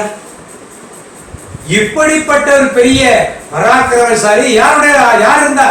ஆண்டவர். அவருடைய சொந்த பலம் கிடையாது. கர்த்தருடைய ஆவியாக இருந்ததை இஸ்ரவேல் மக்கள் அறிந்து கொள்ளவில்லை. பெலிஸ்தர் அறிந்து கொள்ளவில்லை. ஏதோ உடம்புல பலம் இருக்குன்னு நினைச்சுட்டாங்க. யாரும் அவரை சேர்ந்த யாரும் என்ன பண்ணல அறிந்து. அவருடைய பழைய மனைவி இறந்து போயிட்டா அப்ப இல்ல, அவர் எல்லாம் யாரும் அறிந்து கொள்ளவில்லை. அவருடைய ஆண்டவர் கூட இருக்கிறது அறிந்து கொள்ளை. அப்ப அவனுக்கு யுத்தம் முடிஞ்சு ஜெயிச்ச உடனே 18ஆம் வசனம் வாசிப்போம். அவன் மிகவும் தாகம் அடைந்து கர்த்தரை நோக்கி கூப்பிட்டு. இப்ப தாகம் அடைஞ்சிருக்கான், யுத்தம் முடிஞ்சிருச்சு, எல்லாம் செத்து போயிட்டான். இஸ்ரவேல் மக்கள் வேடிக்கை பார்த்துட்டு இருக்கான். ஒரு டம்ளர் தண்ணி கொடுத்தானா? எங்களுக்காக நீ யுத்தம் பண்ணிருக்கே வா அப்படின்னு வரவேற்றானா? இல்ல. அவனுக்கு சாப்பாடு கொடுத்தாரா? எவ்வளவு துரோகமான ஒரு நிலை! எப்படி சிம்சோனை நாம் குறை சொல்ல முடியும்? தேவராவி இறங்கி செய்ய வேண்டிய செஞ்சுட்ட. யாருக்காக செஞ்சாலும் வேடிக்கை பார்த்துட்டு உட்கார்ந்துருக்கான். இஸ்ரவேல் அத்தனை பேரும் வாங்க தலைவரை வரவேற்க வேண்டாம், சாப்பிடுங்க ஒரு சாப்பாடு களைப்பாருன்னு சொல்ல வேண்டாம், ஒரு டம்ளர் தண்ணி குடிக்கணும் கொடுக்க வேண்டாம். நன்றி கட்ட ஜனங்களாக இஸ்ரவேல் மக்கள் இருந்தார். அவன் யாருக்கா போராடும்? நமக்காக போராட எண்ணங்களுக்காக. அவன் உயிரை காப்பாற்ற அவன் போராட நினைச்சுட்டு இருந்தாங்க. இப்படி கேவலமான நிலையில் அவனை சுற்றி இருந்ததால் தான் இவன் யார் கூட அதிகமாக இருந்தான்? ஆண்டவரோடு அதிகமாக இருந்தான். பல வருடங்கள் இந்த மலை சந்தைகளில் தான் அவன் வாழ்ந்து கொண்டு வந்தான். அடுத்து பார்த்துப்போம். மிகவும் தாகம் அடைந்து கர்த்தரை நோக்கி கூப்பிட்டு. தண்ணி வேணுங்கிறப்ப யாரை கேட்கிறான்? ஆண்டவரை நோக்கி. வேலைக்கு பார்த்தது இஸ்ரவேல் மக்கள் யார்ட்டையும் கேட்கல. பெலிஸ்தேர்ல எவனா இருந்திருப்பாங்க, வேலை செய்ய வந்தவன் எவனா இருந்திருப்பான், அவன்கிட்ட தண்ணி கூட கேட்கல. இஸ்ரவேலுக்கு வேடிக்கை பார்த்து கொண்டு இருந்த கும்பல்கிட்ட கேட்கல. யாரை கேட்கிறான்? கண்ணுக்கு புலப்படாத ஆண்டவர் நோக்கி. சிம்சோனின் விஞ்ஞான காரியம். அவனுக்குள் எவ்வளவு விசுவாசம் இருந்திருந்தால் இந்த இஸ்ரவேல் மக்கள் வேண்டாம், அவன் ஒழிச்ச பெலிஸ்தேர் மக்கள் தண்ணியை குடிக்கூடாதுன்னா, ஆனா நீர் எனக்கு என்ன பண்ணும் கொடுக்கணும் கேட்கிறான். வாசிப்போம். தேவரீர் உமது அடியேன் கையினால் அந்த பெரிய ரட்சிப்பை கட்டளையிட்டிருக்க இப்பொழுது நாம் தாகத்தினால் செத்து விருத்த சேதனம் இல்லாதவர்கள் கையிலே விழ வேண்டுமோ என்றான். விருத்த சேதனம் இல்லாதவர் கையில் விழ வேண்டுமோ? இஸ்ரவேல் மக்கள் என்ன நினைச்சு பார்த்துட்டு இருப்பான்? தாகத்தாலே செத்து போட்டு நினைச்சு பார்த்துருப்பான். தேவன் கொடுத்த ஒரு ஊழியக்காரனை சாகிறத பார்க்கிறான், செத்துரட்டுன்னு பார்க்கிறான், நமக்கு வேண்டாங்க. எப்படிப்பட்ட கடின உள்ளவர்களாக இஸ்ரவேல் மக்கள் இருந்தார்கள். அப்பொழுது தேவன் லேகியில் உள்ள பள்ளத்தை பிளக்க பண்ணினார். லேகியில் உள்ள பள்ளத்தை பிளக்க பண்ணினார். அதிலிருந்து தண்ணீர் ஓடி வந்தது. ஹல்லேலூயா. ஆண்டவர் ஜெபத்துக்கு பதில் கொடுத்தாரா? ஆமென். யாரும் தெரியல. அப்ப ஆண்டவர் கூட இருந்தாரா இல்லையா? அவர் இதுவரைக்கும் செய்யற சரி என்று ஆண்டவர் அங்கீகரித்தாரா இல்லையா? ஆமென். அப்படியே நாம எல்லாம் தவறாக அவரை பற்றி பேசணும். தவறான சிந்தனைகளை பார்க்க தேவன் என்ன சிந்தனையோடு அவனை படைத்தாரோ அதை அவன் செய்கிறான். அதை பார்த்து யாரு? நீர் இருக்க எனக்கு எதிராய் யார் இருப்பார்? என் சார்பில் நீர் இருக்க எனக்கு எதிராய் யார் இருப்பார்? அதனால ஆண்டவர் ஒரு சார்பில் இருக்கிறப்ப வர சொல்ல முடியுமா? கர்த்தர் என் சார்பில் இருக்கும் போது எனக்கு எதிராய் நிற்பவன் யார்? கர்த்தர் என் சார்பில் இருக்கும் போது எனக்கு எதிராய் நிற்பவன் யார்? கர்த்தர் மேல் பாரத்தை வைத்து விடேன், கலங்கி தவிக்காதே, அவரே நம்மை ஆதரிப்பார், அதிசயம் செய்வார். எவ்வளவு விசுவாசம் பாருங்க சிம்சோன். இதுவரை நாம் நியாயாதிபதிகளோ மற்றொரு பார்த்திராத ஒரு ஒன் மேன் பிளஸ் காட். பெரிய கூட்டத்தெல்லாம் ஆண்டவர் சொன்னார். என்ன சொன்னார்? இவ்வளவு பேர் போய் சண்டை போட்டா நாங்க தான் ஜெயிச்சோன்னு சொல்லுவாங்க. இங்க ஒருத்தன் ஜெயிக்கிறான், ஆண்டவர் கூட இருக்காரு. வேடிக்கை பார்க்க துரோக கூடுதல். எதிரியின் படைகள் அந்த பக்கம் நிற்குது. ஒருத்தன் ஒரு சொட்டு தண்ணி குடிக்கல. தேவன் கற்பாரை பிழைதான் என்ன பண்ணாரு? தண்ணீர் கொடுத்தாரு. சாப்பிட்டவனோட உயிர் அதுல இருந்து தண்ணீர் ஓடி வந்தது. அவன் குடித்த போது அவன் உயிர் திரும்ப வந்தது. அவன் பிழைத்தான். ஆனபடியால் அந்த எந்த கோரி என்று பெயரிட்டான். அது இந்நாள் வரையும் லேகியில் இருக்கிறது. முடிஞ்சிச்சு. அப்ப அடுத்தது வார்த்தை வரதான் முக்கியமான ஒரு வார்த்தை. அவன் பெலிஸ்தரின் நாட்களில் இஸ்ரவேலை 20 வருஷம் நியாயம் விசாரித்தான். நியாயம் விசாரி யாராவது வந்தாங்களா? மாதிரி பிரச்சனை கேஸ் வந்தாங்க? யாராவது வந்ததாக கொடுக்கப்படும். எவனும் வரல. எவனுக்கு எந்த பிரச்சனையும் கிடையாது. ஏன் வரல? எவனுக்கு எந்த பிரச்சனையுமே இல்ல. ஏன் பிரச்சனை இல்ல? சிம்சோன் சிம்சோனை பெலிஸ்தர் யாரை வேடிக்கை பார்த்துருந்தாங்க? இப்ப யாரும் இஸ்ரவேலை பார்க்கல, யாரும் யூதா குலத்தார பார்க்கல, யாரும் இஸ்ரேல் மக்களை பார்க்கல. யார் பார்த்துருந்தாங்க? சிம்சோன் எங்க இருக்கான், அவன் யார் வீட்டுல இருக்கான், அவன் எங்க போறான், அவன் என்ன பண்றான், இது பண்றான். இது பைபிள் எழுதுறதுக்கு ஏதாவது பல காரியங்கள் சிம்சோன் பண்ணிக்கொண்டே. அதனால அவங்களுக்கு யார் கண்ணெல்லாம் எங்க இருக்குது? அவன் வேற வந்துருவானோ, வேற வந்து அடிச்சிருவானோ, வயல்வெளி எரிச்சிருவானோ, நரிகளை விட்டு இருக்கணும், இதெல்லாம் ஒரு சிந்தனை இருந்தது. இஸ்ரேல் மக்கள் ஏதாவது பண்ணிட்டு போறாங்க விடு. அப்ப அவன் நியாயம் விசாரித்த கால 20 வருஷத்துல இஸ்ரேல் மக்கள் மகிழ்ச்சியாக பிரச்சனையே கிடையாது. ஐயோ பெலிஸ்தர் எடுத்துட்டு போயிட்டானா ஒரு நியாயம் விசாரிக்கிறது ஒரு ஆள் தேவை. இங்க தேவையே இல்லை. ஏன்? எல்லாம் ஃப்ரீயா இருந்தாங்க. எல்லா பெலிஸ்தருடைய பிரபுக்களுடைய பார்வை யார் மேல இருந்தது? சிம்சோன். எங்க படுத்திருக்கான், யார் கூட இருக்கான், என்ன பண்றான், நாளைக்கு அதை அழிச்சிருவானோ, இதை அழிச்சிருவானோ, கடையில் 1000 பேர் ஒழிச்சிருவானோ, 10,000 பேர் ஒழிச்சிருவானோ, ராஜா ஒழிச்சிருவானோ, இப்படி பயந்து பயந்து பெலிஸ்தர் வாழ்ந்ததுனாலே இஸ்ரேல் மக்கள் 20 வருடம் நினைவார்கள். தெரிஞ்சிருக்கீங்களா? நியாய விசாரத்தை கூப்பிட்டு சண்டை இருந்தா கூப்பிட்டு பண்ணா நியாயம் விசாரிக்கிறத அதற்கே வேலையெல்லாம் பண்ணிட்டாங்க. ஐயோ சண்டை போட வந்தா கூட வான் கூப்பிடுறது தேவையில்லை. அவன் சண்டை போறதே மறந்துட்டா 20 வருஷமா. யாரு? பெலிஸ்தர். இவனை ஒருத்தரை மட்டும் பார்த்தா போதும், மற்றவங்க யாரையும் தொந்தரவு பண்ண வேண்டாம். 20 வருடங்கள் இஸ்ரவேலை ஒன்றும் செய்யாமல் சிம்சோன் உயிரோடு இருந்த 20 வருஷத்தையும் அந்த பக்கமே அவங்க திரும்பாமல் எல்லார் பார்வையும் யார் மேல இருந்தது? சிம்சோன் மேல. இப்படிப்பட்ட செய்த ஒரு பெரிய பராக்கிரமசாலியை தேவனுக்கு செயல்படுத்துவதை தவறாக நாம் சித்தரிக்க முடியுமா? யோசித்து பாருங்கள். கிறிஸ்து பிரியமானது எவ்வளவு பெரிய தியாக உணவோடு எவ்வளவு பெரிய ஆண்டவருடைய கட்டளை முழுமையாக நிறைவேற்றுவதாக சிம்சோன் இருந்ததை தேவன் அங்கீகரித்திருக்கிறார். தேவன் அங்கீகரித்ததை நாம் நிராகரிக்க கூடாது. வாசிப்போம் 16ஆம் அதிகாரம். பின்பு சிம்சோன் காசாவுக்கு போய் அங்கே ஒரு வேசியை கண்டு அவளிடத்தில் போனான். அப்பொழுது சிம்சோன் இப்போ ஒரு காரியத்தை பின்பு சிம்சோன் காசாவுக்கு போய் அங்கே ஒரு வேசியை கண்டு அவளிடத்தில் போனான். இது நிறைய பேருக்கு இவன் ஒரு பொம்பளை பின்னால சுத்திராயிரம், விபச்சாரி பின்னால சுத்திராயிரம் அப்படின்னு எண்ணங்கள் இருக்கு. நல்லா கொஞ்சம் தீர்க்கமா சிந்தித்து பார்ப்போம். இவன் இப்படி ஒரு விபச்சார இடத்தை போய் பிரவேசித்து வந்திருந்தான். தேவன் அதுக்கப்புறம் அவனுக்கு செய்ய உதவி செஞ்சிருப்பார். மோசே சொன்னதை செய்யலங்கிறதுக்காகவே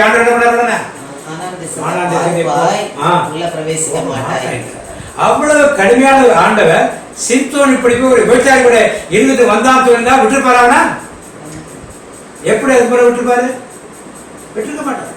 அவள் விபச்சாரி வீட்டுக்கு சென்றது உண்மை, அந்த வீட்டில் தங்கினது உண்மை. என்ன அந்த வீடு தெரியும்? ஜோசுவா காலத்திலே 2 பேர் போறார். எங்க? வேவு பார்க்க எரிகோக்குள்ள போறார். போய் எங்க தங்குறாங்க? ராகாப் என்ற விலைமாது. அங்க போய் விபச்சாரம் பண்ண போனாங்களா? அவங்க எது போனாங்க? தங்க போனாங்க. சோ அந்த பழைய காலங்களிலே விபச்சாரின் வீடுகளிலே தங்குவதற்கு இடங்கள் ஒரு லாட்ஜ் மாதிரி, விடுதி மாதிரி. இன்னைக்கு விடுதிகளில் விபச்சாரம் நடக்குது, அன்னைக்கு விபச்சாரம் நடந்த இடங்களிலே விடுதிகள் இருந்தன. அதான் வித்தியாசம். இன்றைக்கு லாட்ஜிகள் விபச்சாரம், அன்னைக்கு விபச்சாரம் இடங்களிலே விடுதிகள். அங்க போய் தங்க போன காரியத்தை விபச்சாரியோட போயிட்டான்னு நாம் தவறாக புரிந்து கொள்ள வேண்டும். அப்ப ஜோஷுவா 2 பேரும் விபச்சாரியோட தான் போனாங்களா? ராகா விபச்சாரியோட இருந்தாங்களா? அவங்க அப்படி ஏற்றுக்கொள்வோமா? அவர்கள் அப்படிப்பட்டவர்களா? இல்லை. தங்குவதற்குள்ள இடம் அங்கே இருந்ததுனாலே அந்த வீட்டை தேடி அவர்கள் செல்கிறார். காசாவிலே அவனுக்கு தெரிந்த ஒரு வீடு கிடையாது, அவனை ஏற்றுக்கொள்ளும் வீடு எதுவுமே. ஏன்னா அவன் தனிமையாக வாழ்கிறார். அதனால அவனுக்கு இப்படிப்பட்ட இடத்துல தான் அடைக்கிறான் கிடைக்கிறதுக்கு அங்க போனான். அதனால அவன் பரிசுத்தத்தில் தான் இருந்தான் என்று நாம் அறிந்தோம். இதை பலரும் தவறாக அறிந்து கொண்டு அவன் வேசிட்டு போய் படுத்துட்டு வந்தான். ஒரு பாவம் செஞ்சுட்டான், அப்படியும் ஆண்டவர் விட்டாங்க. பாவம் செய்தது ஆண்டவர் உடனே என்ன பண்ணுவாரு? அன்றைக்கு சவுல் ராஜா பாவம் செய்தார், உடனே கர்த்தருடைய ஆவியை விட்டு அவனை விட்டு விலகியது. அதுக்கு மேல அது விட்டு விலகியது மட்டும் என்னது? ஒரு தீய ஆவி அவனுக்குள்ள ஆண்டவர் அனுப்பிச்சு விட்டார். இவன் அது மாதிரி செஞ்சு ஆண்டவர் விட்டுருப்பார்? யோசித்து பார்க்கணும். பிரியமானவர்களே, சத்தியத்தை தேவன் சொன்ன சத்தியத்தை அறிந்து எப்படி புதிய ஏற்பாட்டிலே எவ்விரையிலே ஒரு ஊழியர்காரனை மேம்படுத்தி எழுதி வைக்கிறார். அவரை பற்றி தரக்குறைவாக நாம் சிந்திக்க கூடாது, பேசக்கூடாது. அவர் எவன் ஒரு தப்பு பண்ணினான், என்ன தப்பு பின்னாலே பார்ப்போம். அடுத்து வாசிப்போம். அப்பொழுது சிம்சோன் இங்கே வந்திருக்கான் என்று காசா ஊராருக்கு சொல்லப்பட்டது. பாருங்க, எங்க சிம்சோன் போறான், எங்க தங்கி இருக்கான், இதுதான் அவருக்கு வேலை. இஸ்ரேல் மக்களை பத்தி அவருக்கு கவலையே கிடையாது. இவனை ஒழிச்சாதான் நிம்மதி, இவனை பின் சொல்லி அடுத்த வாரம் வீட்டை சுற்றி தூண்டுறாங்க. அவர்கள் காலையில் வெளிச்சமாகிற போது அவனை கொன்று போடுவோம் என்று சொல்லி அவனை வளைந்து கொண்டு அவனை வளைந்து வந்து ஸ்வீட்டை சுத்தி இருந்துட்டு அடுத்தது என்ன பண்ணாங்க? ராம் முழுவதும் அவனுக்காக பட்டண வாசலில் பதிவிருந்து அவனுக்காக பட்டண வாசலில் பதுங்கி உட்கார்ந்து இருக்காங்க. ராம் முழுவதும் பேசாது இருந்தார்கள். சத்தமே போடுற. ஏன் சத்தம் போடுற? சிம்சோன் அந்த சத்தத்தை கேட்டு ஓடி போயிடுவான். எப்படிப்பட்ட பயந்தாங்க! ராத்திரி வேளையில கிராமங்கள்ல அந்த ஊர்ல யாரும் பேசக்கூடாதுன்னு சத்தத்தை போட்டாங்க. ஏன்? ஏதாவது சத்தம் கேட்டா சிம்சோன் போறது சத்தம் கேட்காம போடுவாங்க. அப்படி இருக்கப்ப சிம்சோன் என்ன பண்றான்? சிம்சோன் நடுராத்திரி மட்டும் படுத்திருந்து நடுராத்திரியில் எழுந்து பட்டணத்து வாசல் கதவுகளையும் அதன் 2 நிலைகளையும் பிடித்து தாழ்பாலோடு கூட பேர்த்து தன் தோளின் மேல் வைத்து எபிரோனுக்கு எதிரே இருக்க மலையின் உச்சிக்கு சுமந்து கொண்டு போனான். அப்ப ராத்திரில எழுந்து வந்து கதவு முடிவிட்டாங்க. பூட்டெல்லாம் கேட்கல. அப்படியே மொத்தமா கதவு சேர்த்து மொத்தமா தூக்கி முதல்ல வச்சு தூக்க முடியுமா? நம்மள அசைக்க முடியுமா? நம்மள தாழ்பால கூட என்ன அசைக்க நிலையோடு கவுண்டேஸ்வர சேர்த்து மாட்டான். அப்ப யாரு தூக்க சக்தி கொடுத்தது? இவன் விபச்சாரி வீட்டு விபச்சாரம் பண்ணிட்டு வந்திருந்தா தேவனை வளைமை கொடுத்துட்டு கொடுத்துருக்க மாட்டான். ஏன் நம்ம குற்றம் சாட்டுகிறோம்? விபச்சார வீட்டுக்கு போயிட்டு வந்தான்னு. அவன் போனது உண்மை, அங்கே தங்கிறது உண்மை. ஆனால் அவன் பாவம் செய்தானா என்பது கேள்வி. அவன் இப்படிப்பட்ட காரியம் நடந்தது என்றால் அந்த ராத்திரிலேயே அவன் இப்படிப்பட்ட காரியம் செய்த உண்மை என்றால் அங்கேயே பிடிபட்டு இருப்பான். அவன் அந்த கதவை திறக்கிறப்ப அங்கேயே பிடிபட்டு இருப்பான். ஆனா பிடிபட விட ஆண்டவர். அப்ப என்ன அர்த்தம்? அவன் பாவம் செய்யவில்லை என்ற அர்த்தத்தை நாம் எடுத்துக்கணும். அதை தூக்கிட்டு என்ன பண்ணா, நீங்க என்னை ஒண்ணுமே செய்யவே முடியாது. நீங்க எங்க போட்டு அடைச்சாலும் ஏன் இஷ்டப்படிதான் போவேன் என்னுடைய ஆண்டவர் எனக்கு உதவிடும் எனது ஆண்டவர் என் பக்கம் இருக்கிறார். எனக்கு உதவிடும் எனது ஆண்டவர் என் பக்கம் இருக்கிறார். இந்த உலக மனிதர்கள் எனக்கு எதிராக என்ன செய்ய முடியும்? இந்த உலக மனிதர்கள் எனக்கு எதிராக என்ன செய்ய முடியும்? தோல்வி இல்லை எனக்கு, வெற்றி பவனி செல்வேன். தோல்வி இல்லை எனக்கு, வெற்றி பவனி செல்வேன். இங்கு அகமகிழ்வோ அக்களிப்போ அல்லேலூயா பாடுவோ. இங்கு அகமகிழ்வோ அக்களிப்போ அல்லேலூயா பாடுவோ. இப்ப எடுத்துட்டு கழிச்சு போயிட்டான். அடுத்தது அதுக்கப்புறம் அதற்கு பின்பு அவன் சோரேக் ஆற்றங்கரையில் இருக்கிற தெலிலால் என்னும் பேருள்ள ஒரு ஸ்திரீயோட சிநேகமாய் இருந்தார். யார் இந்த தெலிலா? இவள் ஒரு விபச்சாரியா? இவள் ஒரு வேசியா? அப்படி பைபிள்ல கொடுக்கப்படலையே. இது சிநேகிதி என்று கொடுக்கப்பட்டது. சிநேகிதமாய் இருந்தார். புதிய மொழிபெயர்ப்புல காதலி என்று கொடுக்கப்பட்டது. காதலிக்கும் வேசிக்கும் வித்தியாசம் தெரியும். காதலிக்கும் வேசிக்கும் வித்தியாசம். இவள் ஒரு எபிரேய பெண். பெலிஸ்தீன் பெண் அல்ல, இவள் ஒரு எபிரேய பெண். இவளோட ஒரு சிநேகத்தோடு தான் இருக்கிறார். ஆனால் இவளை பார்த்தோட இவளோட இருந்து திருமணம் செய்த எண்ணம் யாருக்கு இருந்தது? அதனால்தான் அவள் வீட்டில் அவன் போய் என்ன பண்ணா, இல்லைன்னா போய் மேல மலை மேல புகையை போய் தங்கி இருப்பான். இவளோடு வந்தது தப்பு கிடையாது, இவளோடு பழகினது தப்பு கிடையாது. ஆனால் என்ன தவறு வாசிப்பதுக்கு அவளிடத்திற்கு பெலிஸ்தர் அதிபதிகள் போய், நீ அவனை நயம் பண்ணி அவனுடைய மகாபலம் எதனால் உண்டாயிருக்கிறது என்றும் நாங்கள் அவனை கட்டி சிறுமைப்படுத்துகிறதற்கு எதனாலே அவனை மேற்கொள்ளலாம் என்றும் அறிந்து கொள். அப்பொழுது நாங்கள் ஒவ்வொருவரும் 1100 வெள்ளிக்காசு உனக்கு கொடுப்போம் என்றார்கள். 5 ராஜா போறாங்க, 5 ராஜா 5000 வெள்ளிக்காசு. 5000 ஒரு 19-20 ரூபாய் வெள்ளி. அவள் வெள்ளி கிடைக்க அவள் சிம்சோனோடு நல்ல பழக்கத்தை ஆரம்பி ஒரு சிநேகித பழக்கம். அவர் சொன்ன பொதுவெளி ஒரு காதல் அந்த அஃபேர்ல இருக்கப்ப அவள் ஒரு வேசி கிடையாது. இவனும் அப்படிப்பட்ட எண்ணத்தில் அங்கு போகல. இதை நாம் கொச்சைப்படுத்தக்கூடாது. வேதத்தில் கொடுக்கப்படுறது கொடுக்கப்பட்ட மாதிரி எடுக்கக்கூடிய நம்முடைய சிந்தனை கேட்டாப்ப இவனுக்கு தனிப்பட்ட ஒரு ஊழியம். இங்கேதான் ஒரு தவறு நடக்குது. என்ன தவறுன்னு நான் சுட்டி காட்டுகிறேன். அப்ப அவளும் இவனிடத்தில் அப்படிப்பட்ட சிந்தையோட பழுவாள்னு யார் நினைத்தது? சிம்சோன். ஆனால் அவள் எப்படி என்ன நயமாக அவள் பழகினாள். சொல்ல வார்த்தைக்கும் நயமாக நீ அவளை நயம் பண்ணி 5வது வார்த்தைக்கும் நீ அவனை நயம் பண்ணி அவனுடைய மகாபலம் எதனால் உண்டாயிருக்கிறது என்று. அப்ப அவள் நயம் பண்ணித்தான் இவனிடத்தில் பழகி கொண்டிருந்தாள். சேகத்தில் அவர் பழகல. யார் புரிந்து கொள்ளல? சிம்சோன் புரிந்து. அவள் சேகத்தில் தான் பழகிறார் என்று எண்ணி அவள் என்ன பண்ண முதல்ல என்ன கட்டுகிறார். எப்படி முதல்ல வாசிப்போம். அப்படியே தெலிலால் சிம்சோனை பார்த்து 7வது வாசிப்போம். அதற்கு சிம்சோன், உலராத பச்சையான 7 அகனி நாற்கயிர்களாலே என்னை கட்டினால் நான் பச்சையமாகி மற்ற மனுஷனை போல ஆவேன் என்றான். அவ கேட்கிறப்ப இவன் ஒரு சிநேகிதனுடைய பேர்ல சொல்றான், உண்மையா சொல்லல, சிநேகிதனுடைய பேர்ல சொல்றான். அவள் அதை உடனே ட்ரை பண்ணி பெலிஸ்தேருக்கு காசு வாங்கணும்னு பார்க்க. அவருடைய எண்ணங்கள் எல்லாம் இவனை வைத்து என்ன சம்பாதிக்கணும்? காசு. இவனுடைய எண்ணங்கள் என்னது? அவன் மேல அன்பாய். இப்ப என்ன பிரச்சனை வருதுன்னா, நீ யாரோட தனிமையாக இருக்க ஒரு ஊழியத்தை செய்ய வேண்டியது. இவனிடத்தில் அதிகமான அன்பு காண்பித்தாலே யாரை விட்டு விலகி வந்துட்டாப்ப? ஆண்டவரை விட்டு விலகி வந்து. இதுதான் பிரச்சனை. இதுதான் சிம்சோன் செய்த மிகப்பெரிய நபர். அவன் தனிமையிலே மேல மறை மேல உட்கார்ந்திருந்தாலும், வேசியின் வீட்டில் தங்கியிருந்தாலும், அவன் எங்க போய் அடப்பட்டிருந்தாலும், அவன் தனிமையில ஆண்டவரோடு இருந்தால் அதான் அவன் ஊழியன். அவன் அதை இங்க என்ன பண்ண, ஒரு பெண்ணோடு இணைந்து அவன் ஒரு வாழ்க்கையை வாழலாம் என்று நினைத்து அவளோடு எல்லாத்தையும் பகிர்ந்து கொள்ள ஆரம்பித்து தேவனோடு பகிர்ந்து கொள்ள வேண்டியதை யார்கிட்ட பகிர்ந்து கொள்ள ஆரம்பிச்சுட்டான்?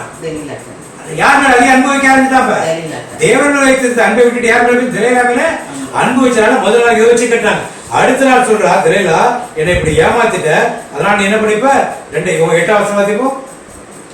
அப்பொழுது பெலிஸ்தரின் அதிபதிகள் உலராத பச்சையான 7 அக்னி நாய்க்கர்களை அவனிடத்திற்கு கொண்டு வந்தார்கள். அவைகளால் அவனை கட்டினான்.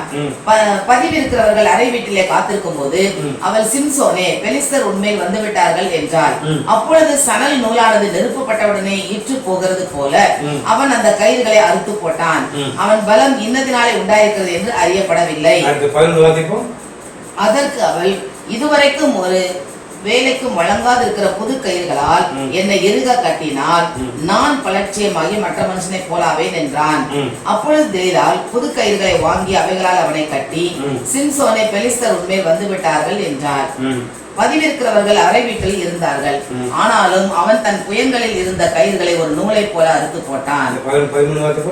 பின்பு தெளிலால் சிம்சோனை பார்த்து, இதுவரைக்கும் என்னை பரியாசம் பண்ணி எனக்கு பொய் சொன்னாய், உன்னை எதினாலே கட்டலாம் என்று எனக்கு சொல்ல வேண்டும் என்றாள்.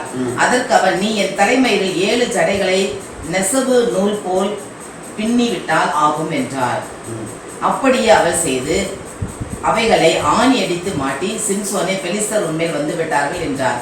அவன் நித்திரை விட்டு எழும்பி நெசவு ஆணியையும் நூல் பாவையும் கூட பிடுங்கி கொண்டு போனான்.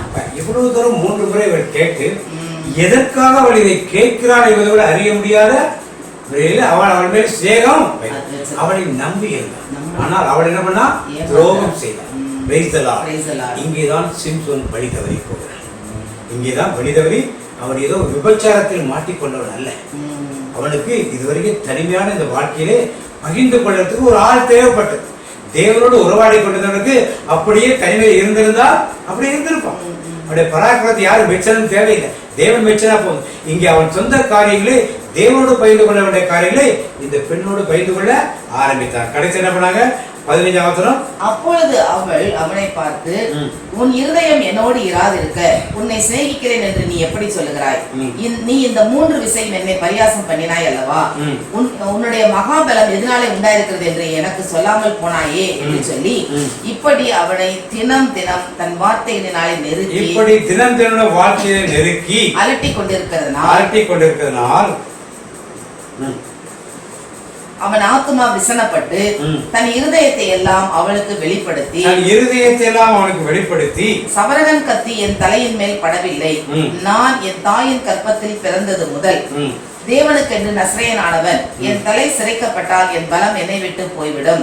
அதனாலே நான் பலட்சியமாகி மற்ற எல்லா மனுஷரை போலும் ஆவேன் என்று அவளிடத்தில் சொன்னான். உண்மையை சொல்லிட்டான். உண்மையை என்ன பண்ணா சொல்லிட்டான். இவன் உண்மை சொல்லலாம், பொய் சொல்லலாம் அவளுக்கு தெரியாது. ஆனா இவன் சொன்னதால என்ன பண்றாங்க? ஏன் செஞ்சு பார்க்கிறா? 5000 வெள்ளி காசு, 19 கிலோ வெள்ளி. இதில் தான் அவர் எண்ணங்கள் இருந்தன. இதை அறியாமல் இருந்ததுதான் சிம்சோனுடைய பெரிய தவறு. அவள் உண்மையான சிநேகிகளை அறியாமல் அவள் வலையில் விழுந்ததுனாலே தன்னை தேவனிடத்தில் தனிமைப்படுத்திக் கொள்ள வேண்டியவன் ஒரு பெண்ணிடத்திலே தன்னை என்ன பண்ணா? தனிமைப்படுத்தினான். இதுதான் அவன் செய்த ஒரு பெரிய பாவம். இதுதான் அவன் செய்த தேவனை விட்டு விலகி போடுதான் அவன் பெரிய குற்றம். இதை நாம் எல்லா தீர்க்க தரிசிகளும் எல்லா நியாயர்களும் ஒருத்தரை பார்க்கிறோம். ஏதேனும் ஒரு நிலையில் அவர்கள் தேவனை விட்டு இருக்கிறார்கள், விலகி போறார். தேவனை விட்டு மாற்றுவதை போது நாம் பார்க்கிறோம். அதனால இவர் தவறி போனது ஏதோ இவர் மட்டும்தான் தவறி போனான்னு சொல்றதுக்கு இல்லை. ஆதாமிலிருந்து பார்த்து கொண்டு இருக்கிறோம், ஆபிரகாமிலிருந்து பார்த்து கொண்டு இருக்கிறோம். ஒவ்வொருத்தரையும் நாம் பார்க்கிறோம். யாரு எத்தாரிடத்துல கிரியோடத்துல பார்த்தோம் நம்ம இது எல்லாருக்கும் பார்த்து கொடுக்கும். ஆனால் சிம்சோன் மட்டும்தான் இப்படி இருந்தான்னு சொல்லி அவனை மட்டும் ஒரு வேண்டாத முகமாக நம்ம பார்க்க நமக்கு ஒரு முடிவை எடுத்து விடக்கூடாது. எல்லாம் முடிச்ச உடனே எல்லாம் வந்து பிடிச்சிட்டு போயிடாங்க. இப்போ என்ன பண்றாங்க, முதல்ல என்ன பண்றாங்க, அவன் கண்களை பார்த்து வசனம் வந்து 21. பெலிஸ்தர் அவனை பிடித்து அவன் கண்களை பிடுங்கி அவனை காசாவுக்கு கொண்டு போய் அவனுக்கு 2 வெண்கல விலங்கு போட்டு சிறைச்சாலையிலே மாவரைத்துக் கொண்டிருக்க வைத்தார்கள். என்ன பண்ணாங்க, பிடிச்சி போய் கண்ணை முதல்ல இது பண்ணிட்டாங்க. ஏன்னா பார்வை தெரிஞ்சு ஏதாவது பண்ணிடுவான்னு பயம் வந்துச்சு. அடுத்து 2 வெண்கல விலங்கு, 2 ஏன்னா இரும்போட வெண்கல ஸ்ட்ராங்கா இருக்குன்னு போட்டு என்ன பண்ணாங்க, விலங்கோட தான் என்ன பண்ண மாவை அரைக்கும். இப்படி அவனை கொடுமைப்படுத்தி சித்திரவதைப்படுத்தி எல்லாம் நடந்தது. எல்லாம் அவருக்கு தெரியும். இவ்வளவு தூரம் ஒரு ஈனமான ஒரு சித்திரவதைப்படுவதற்கு காரணம் என்னவென்றால் ஒரே காரணம், அவன் தனிமையில் செய்ய ஊழியத்தை ஒரு பெண்ணோடு இணைந்து ஒரு செய்தி என்று சொல்லப்பட்டிருக்காட்ட தன் மனதையெல்லாம் ஓபன் பண்ணி சொன்னதுதான் காரணம். இதுவரைக்கும் 20 வருஷமா வாழ்க்கை ஏறக்குறைய 20 வருஷமா இவனை குறித்து பெலிஸ்தர் பயந்து எல்லாம் நடுங்கி கொண்டிருந்தாங்க. 20 வருஷம் முடிவிலே என்ன பண்றான், திரைநாள் வீட்டுக்கு அவளை சந்தித்திருந்து அவளோடு சிநேகமாக இருந்திருந்து அவளை தன் காதலியாக நினைத்ததுனாலே இப்படியெல்லாம் அவளிடத்திலே ஒன்னொன்னா சொல்லி உண்மையை சொல்ல கஷ்டப்பட்டு கண்கள் தோன்ற எவ்வளவு வேதனை இருக்கும், கண்ணில ரத்த வரப்போ எவ்வளவு வேதனை இருக்கும், அது எவ்வளவு நாளா இருக்கும் ஆரம்பத்துக்கு. கையில விலங்கு போட்டு அதை போட்டு முறுக்கி வச்சு மாவாட்ட வைக்கிற வேலை எவ்வளவு கேவலமான ஒரு வேலை. இதெல்லாம் முடிஞ்ச பிறகு ஒரு நாள் ஒரு விழா கொண்டாடும். என்ன விழா என்றால் அவருடைய தெய்வமாகிய என்ன தெய்வம் அது வாசிப்போம். 23 வாசிப்போம். 23 பிரபுக்கள் நம்முடைய பகைஞனாகிய சிம்சோனை நம்முடைய தேவன் நம்முடைய கையில் ஒப்பு கொடுத்தார். நம்முடைய தேவன் நம்முடைய கையில் ஒப்பு கொடுத்தார். யார் நம்முடைய தேவன் என்று சொல்லி தங்கள் தேவனாகிய தாகோனுக்கு ஒரு பெரிய பலி செலுத்தவும் சந்தோஷம் கொண்டாடவும் கூடி வந்தார்கள். அப்பா முடிவு பண்ண எங்கள் தேவன் தாகோன் எங்களுக்கு என்ன பண்ணிடுச்சு, இந்த இஸ்ரவேலோட பலசாலி என்கிட்ட 20 வருஷமா எங்களுக்கு தண்ணி காட்டிட்டு இருந்தான். எத்தனை வருஷம்? 20 வருஷம். மாட்டிட்டான். இனிமே இஸ்ரவேல என்னடான்னு செய்யலாம் கேட்கறதுக்கு ஆளே கிடையாது. அப்படிங்கிற இடத்திலே இவனை வைத்து விளையாட்டை காட்டுன்ட்டு தாகோனுடைய கோயிலிலே ஒரு பெரிய விழா நடக்குது. அந்த கோயிலை வச்சு ஒரு பெரிய விழா நடக்குது. வாசிப்போம். ஜனங்கள் அவனை கண்டவுடனே நம்முடைய தேசத்தை என்ன பண்ணிருக்காங்க, நம்முடைய தேசத்தை பாழாக்கி நம்மில் அநேகரை கொன்று போட்ட நம்முடைய பகைஞனை ஒருத்தன் தான் பகையன். அவனுக்கு இஸ்ரேல் மக்கள்னா பகையனே தெரியல. பகையனை நம்முடைய தேவன் நமது கையில் கொடுத்தார் என்று சொல்லி தங்கள் தேவனை புகழ்ந்தார்கள். யாரு கேட்டுட்டு இருந்தாங்கன்னா சிம்சோன் கேட்டு இப்படி அவர்கள் மனமகிழ்ச்சியா இருக்கும்போது தமக்கு முன்பாக வேடிக்கை காட்டும்படிக்கு சிம்சோனை கூட்டிக் கொண்டு வாருங்கள் என்றார்கள். அப்பொழுது சிம்சோனை சிறைச்சாலையிலிருந்து கூட்டிக் கொண்டு வந்தார்கள். அவர்களுக்கு முன்பாக வேடிக்கை காட்டினான். அவனை கண்களுக்கு நடுவே நிறுத்தினார். அவனை தூண்களுக்கு நடுவே நிறுத்தினார்கள். சிம்சோன் தனக்கு கைலாகு கொடுத்து நடந்த வேடிக்கை காட்டினார்கள். சிம்சோன் மேல ஒரு கையில கட்டி கை 2 கைப்பிடி கையில கட்டி மேல தூக்கிட்டு கையில தொப்புனோடு மேல தூக்கிட்டு 2 பக்கம் அப்படியானா ஆட்ட வேண்டி 2 பக்கம் ஆட்ட வேண்டி. ஒரு பக்கம் கை வருவ டமால கீழே விடுது, அவன் திருப்பி கீழே விடுவான். எழுச்ச திருப்பி இந்த பக்கம் ஆட்டுறது. இப்படி கீழே விட வைக்கிறது, மேல தூக்குறது, கழுத்துல ஒரு கையை கட்டி தூக்க மாட்டி மேல தூக்குவது. அவன் கையை மேல பிடிச்சிட்டு இருப்பான். மேல தொப்புன்னு கையில விடுது அறுத்துறது. இப்படி எல்லாம் அவர்கள் விளையாட்டு காண்பித்துக் கொண்டே இருந்து ரசித்துக் கொண்டிருந்தார்கள். கடைசியா என்ன பண்ணா தூணுக்கு பக்கத்துல கொண்டாந்து நிப்பாட்டி கட்டணும் கூட்டு வர்றாங்க. அப்ப கைலாக கொடுக்கிற சிறுவனை பார்த்து சிம்சோன் தனக்கு கைலாக கொடுத்து நடத்துகிற பிள்ளையாண்டவனே வீட்டை தாங்குகிற தூண்களிலே நான் சாய்ந்து கொண்டிருக்கும்படி அவைகளை நான் தடவி பார்க்கட்டும் என்றான். அது வீடு இல்லை, தேவாவுடைய கோயில், தாகோனுடைய கோயில். அங்க வச்சு பலி கொடுத்து இவனை வச்சு விளையாட்டு காட்டி பலி கொடுத்துட்டு மனமகிழ்ச்சியாக இருப்பதற்காக எல்லா பிரபுக்களும் கூடியிருந்தார். வாசிப்போம். அந்த வீடு புருஷராலும் ஸ்திரீகளாலும் நிறைந்திருந்தது. அங்கே பெலிஸ்தரின் சகல பிரபுக்களும் வீட்டின் மேல் புருஷரும் ஸ்திரீகளுமாக ஏறக்குறைய 3000 பேர் சிம்சோன் வேடிக்கை காட்டுகிறதை பார்த்து கொண்டிருந்தார்கள். எல்லா ராஜாக்களும் வந்திருப்பாங்க. 5 ராஜா காசு கொடுக்குன்னு சொன்னா எல்லாரும் வந்திருப்பான். எல்லாம் பிரபுக்களுடைய குடும்பம் மனைவி எல்லாம் வந்து ரொம்ப சந்தோஷமா உல்லாசமாக இருந்து வேடிக்கை பார்த்துட்டு சாப்பிட்டு போறாங்க எல்லாம் உட்கார்ந்துருக்காங்க. அவங்க தேவனுக்கு பலிச்சதுக்கு உட்காந்துருக்காங்க. அப்பொழுது சிம்சோன் கர்த்தரை நோக்கி கூப்பிட்டு என்ன கூப்பிட்டு price the Lord. Praise the Lord. இங்கதான் சிம்சோனுடைய 2வது வாழ்க்கை ஆரம்பிக்கும். Price the Lord. Praise the Lord. ஒரே ஒரு தப்பு, நாம் நினைக்கிறவங்க நிறைய தப்புறாங்க. ஒரே ஒரு தப்பு, தேவனோடு தனிமையாக ஊழியம் செய்ய வேண்டியவன் ஒரு பெண்ணோடு போய் இணைந்து இந்த ஊழியத்தை மறந்து விட்டான். ஆண்டோடு பேச வேண்டியவன் ஒரு பெண்ணிடம் போய் பேச ஆரம்பித்தார். ஆண்டோடு தன் மனதை திறக்க வேண்டியவன் ஒரு பெண்ணிடம் போய் தன் மனதை திறக்க ஆரம்பித்தார். இவனுக்கு கொடுக்கப்பட்டது ஒரு தனி மனித ஊழியம் தான். அதைத்தான் அதனாலதான் என்ன விலகி போனாங்க. இவன் போய் இந்த பெண்ணிட்ட மாட்டினதால இவனுக்கு இப்படிப்பட்ட பாத் வந்தது. கடைசி கர்த்தாவே சொல்றான், கர்த்தராகி ஆண்டவரே, நான் என் 2 கண்களுக்காக ஒரே தீர்வையாய் பெலிஸ்தர் கையிலே பழிவாங்கும்படிக்கு இந்த ஒரு விசை மாத்திரம் என்னை நினைத்தருளும், தேவனே பலப்படுத்தும் என்று சொல்லி ஆண்டவரிடம் ஜெபம் பண்றான். இது அவனுக்குள்ளது அசாத்திய விசுவாசம். நான் என்னதான் தப்பு பண்ணியிருந்தாலும் ஆண்டவர் எனக்கு திருப்பி உதவி செய்வார் என்ற ஒரு விசுவாசம். ஆண்டவர் கைவிட்டுவார் நினைக்கிறேன். சாக ஒரு அவதிப்பட்ட ஒரு நிலை, அந்த நிலையிலும் ஆண்டவரே எனக்கு பலத்தை கொடுக்கும், நினைத்தருளும், என்னை பலப்படுத்தும் என்று சொல்லி சிம்சோன் அந்த வீட்டை தாங்கி நிற்கிற 2 நடுத்தூண்களில் ஒன்றை தன் வலது கையினாலும் மற்றொன்றை தன் இடது கையினாலும் பிடித்துக்கொண்டு என் ஜீவன் பெலிஸ்தரோட கூட மடிய கடவுது என்று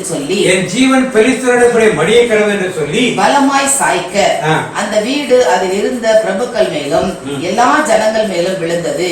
இவ்விதமாய் அவர் உயிரோடு இருக்கையில் அவனால் கொல்லப்பட்டவர்களை பார்க்கிலும் அவன் சாகும் போது அவனால் கொல்லப்பட்டவர்கள் அதிகமாய் இருந்தார்கள். எல்லாம் ஜெபம் பண்ணான். யாரு? சிம்சோன். எவ்வளவு விசுவாசம். ஆனா என்னை பொறுத்த வரைக்கும் கூட ஒன்று கேட்டுக்கலாம், ஆண்டவரே நான் மட்டும் உயிரோடு இருக்கணும்னு கேட்டிருந்தாங்க. ஆண்டவர் கண்டிப்பா அதையுமே செய்திருப்பார். அவன் கண்டுலாம் போச்சு சாகரம் இருப்பான். அதுக்கப்புறம் ஆண்டவரை பாருக்கணும் ஆண்டவர் கொடுத்திருப்பார். ஆனால் அவன் கேட்காம வேணும்னா அவன் செத்துறது நல்லது சொல்லி ஒரு முடிவை எடுத்தான். இதுதான் இங்கே வருத்தத்துக்குரிய காரியமா இருக்கிறது. ஆனாலும் அவன் சாகும் பொழுது ஏறக்குறை எத்தனை பேர்? 3000 பேர் அந்த வேலைக்கு பார்த்துருந்தோம். இந்த வீடியோ பாருங்க, எத்தனை பேர் அதை இடிபட்டு சாரான்னு இந்த வீடியோ ப்ளே பண்ணி பாருங்க.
அப்ப அந்த இடிபாடுகள் பாத்தீங்க, வீடியோ பாத்தீங்க, எவ்வளவு கோரமானது பாத்தீங்களா? எப்படி தேவன் எடுத்து பயன்படுத்தினார். இப்படிப்பட்ட சிம்சோனை அவன் பொண்ணுக்குனால அலையிறானே, விபச்சாரி பண்ண அலையிறன்னு யாரும் நான் பேசக்கூடாது. தேவன் நியமித்த ஒரு ஊழியக்காரன், அவன் தவறினான் இல்லைன்னு சொன்னேன். ஆனால் தவறின காரியம் வேறு. ஆனால் நாம் சொல்லும் குற்றச்சாட்டுகள் வேற. ஆனால் எந்த ஊழியக்காரனா இருந்தாலும் குற்றம் சாட்டுறதுக்கு நமக்கு அதிகாரம் இல்லை. அவர்கள் குற்றத்துக்கு தேவனிடம் தெரியப்பதனால் தானே கொடுப்பார். அவன் கண்கள் பிடுங்கப்படும் பொழுது அவன் ஆண்டவர் அவன் செய்த தவறை அவனுக்கு உணர்த்தினான். அவன் தவறு உணர்ந்தது ஆண்டவர்கிட்ட கேட்க ஆண்டவர் ஒரு முறை நினைத்தனும் எல்லா இடைவெளி சார்ந்ததை பார்த்தீங்க. அவனும் ஒரு இருந்தா மறித்து போனான். அவன் ஒரு பாவியாக இருந்திருந்தா அவன் பெயர் எபிரேயர் 11:32 வாசிப்போம். மத்தேயு 10ஆம் அதிகாரம் 37ஆம் வசனம் வாசிப்போம். மத்தேயு 10ஆம் அதிகாரம் 37ஆம் வசனம் வாசிப்போம். என்னை தகப்பனையோ தகப்பனையாவது தாயையாவது என்னிலும் அதிகமாய் நேசிக்கிறவர், என்னையும் அதிகமாய் நேசிக்கிறவன் எனக்கு பாத்திரன் அல்ல. எனக்கு பாத்திரன் அல்ல. மகனையாவது மகளையாவது என்னிலும் அதிகமாய் நேசிக்கிறவன் எனக்கு பாத்திரன் அல்ல. தன் சிலுவையை எடுத்துக்கொண்டு, அப்ப தன் தகப்பனையாவது தாயாவது என்னிலும் அதிகமாய் நேசிக்கிறவன் எனக்கு பாத்திரன் அல்ல. இதுதான் நடந்தது. அவன் தெலீலாவை நினைச்சுட்டான். இதான் அங்க நடந்த காரணம். இது விட்டுனா அவன் ஆரம்பத்திலேயே பொழுவாக்க போனான். வேசி வீட்டுக்கு போனான். தெலீலா ஒரு வேசி அவன் வீட்டில் இருந்தானே. அபாண்டமாக தேவனுடைய ஊழியக்காரன் மேல் ஒரு பழியை போட்டு தவறான சத்தியங்களை நாம் வெளியிடக்கூடாது. அவன் தவறு செய்தால் இல்லைன்னு சொல்ல, தன் தகப்பனையாவது தாயாவது நேசிக்க வேண்டாம்னு சொல்லல, என்னை விட அதிகமா நேசித்தவன் எனக்கு அதைத்தான் செய்தார். ஆண்டவர் அவன் கேட்கிறப்பெல்லாம் இறங்க, அவன் யுத்தத்துக்கு போறான். அவன் கூட இறங்கி எங்கேயுமே தோல்வியே இல்லாத ஒரு நிலை கண்ணத்தான் போடுறாங்க. இப்ப கடைசி என்னாச்சு? அவன் விழா கொண்டாடுவது அத்தனை பேரும் அந்த பது அவன் வாழால் மடிந்தவர்கள் விட அவன் உயிரோடு இருக்கும் பொழுது செத்தவர் விட அவன் சாகும்போது செத்தவர் எண்ணிக்கை அதிகமானது.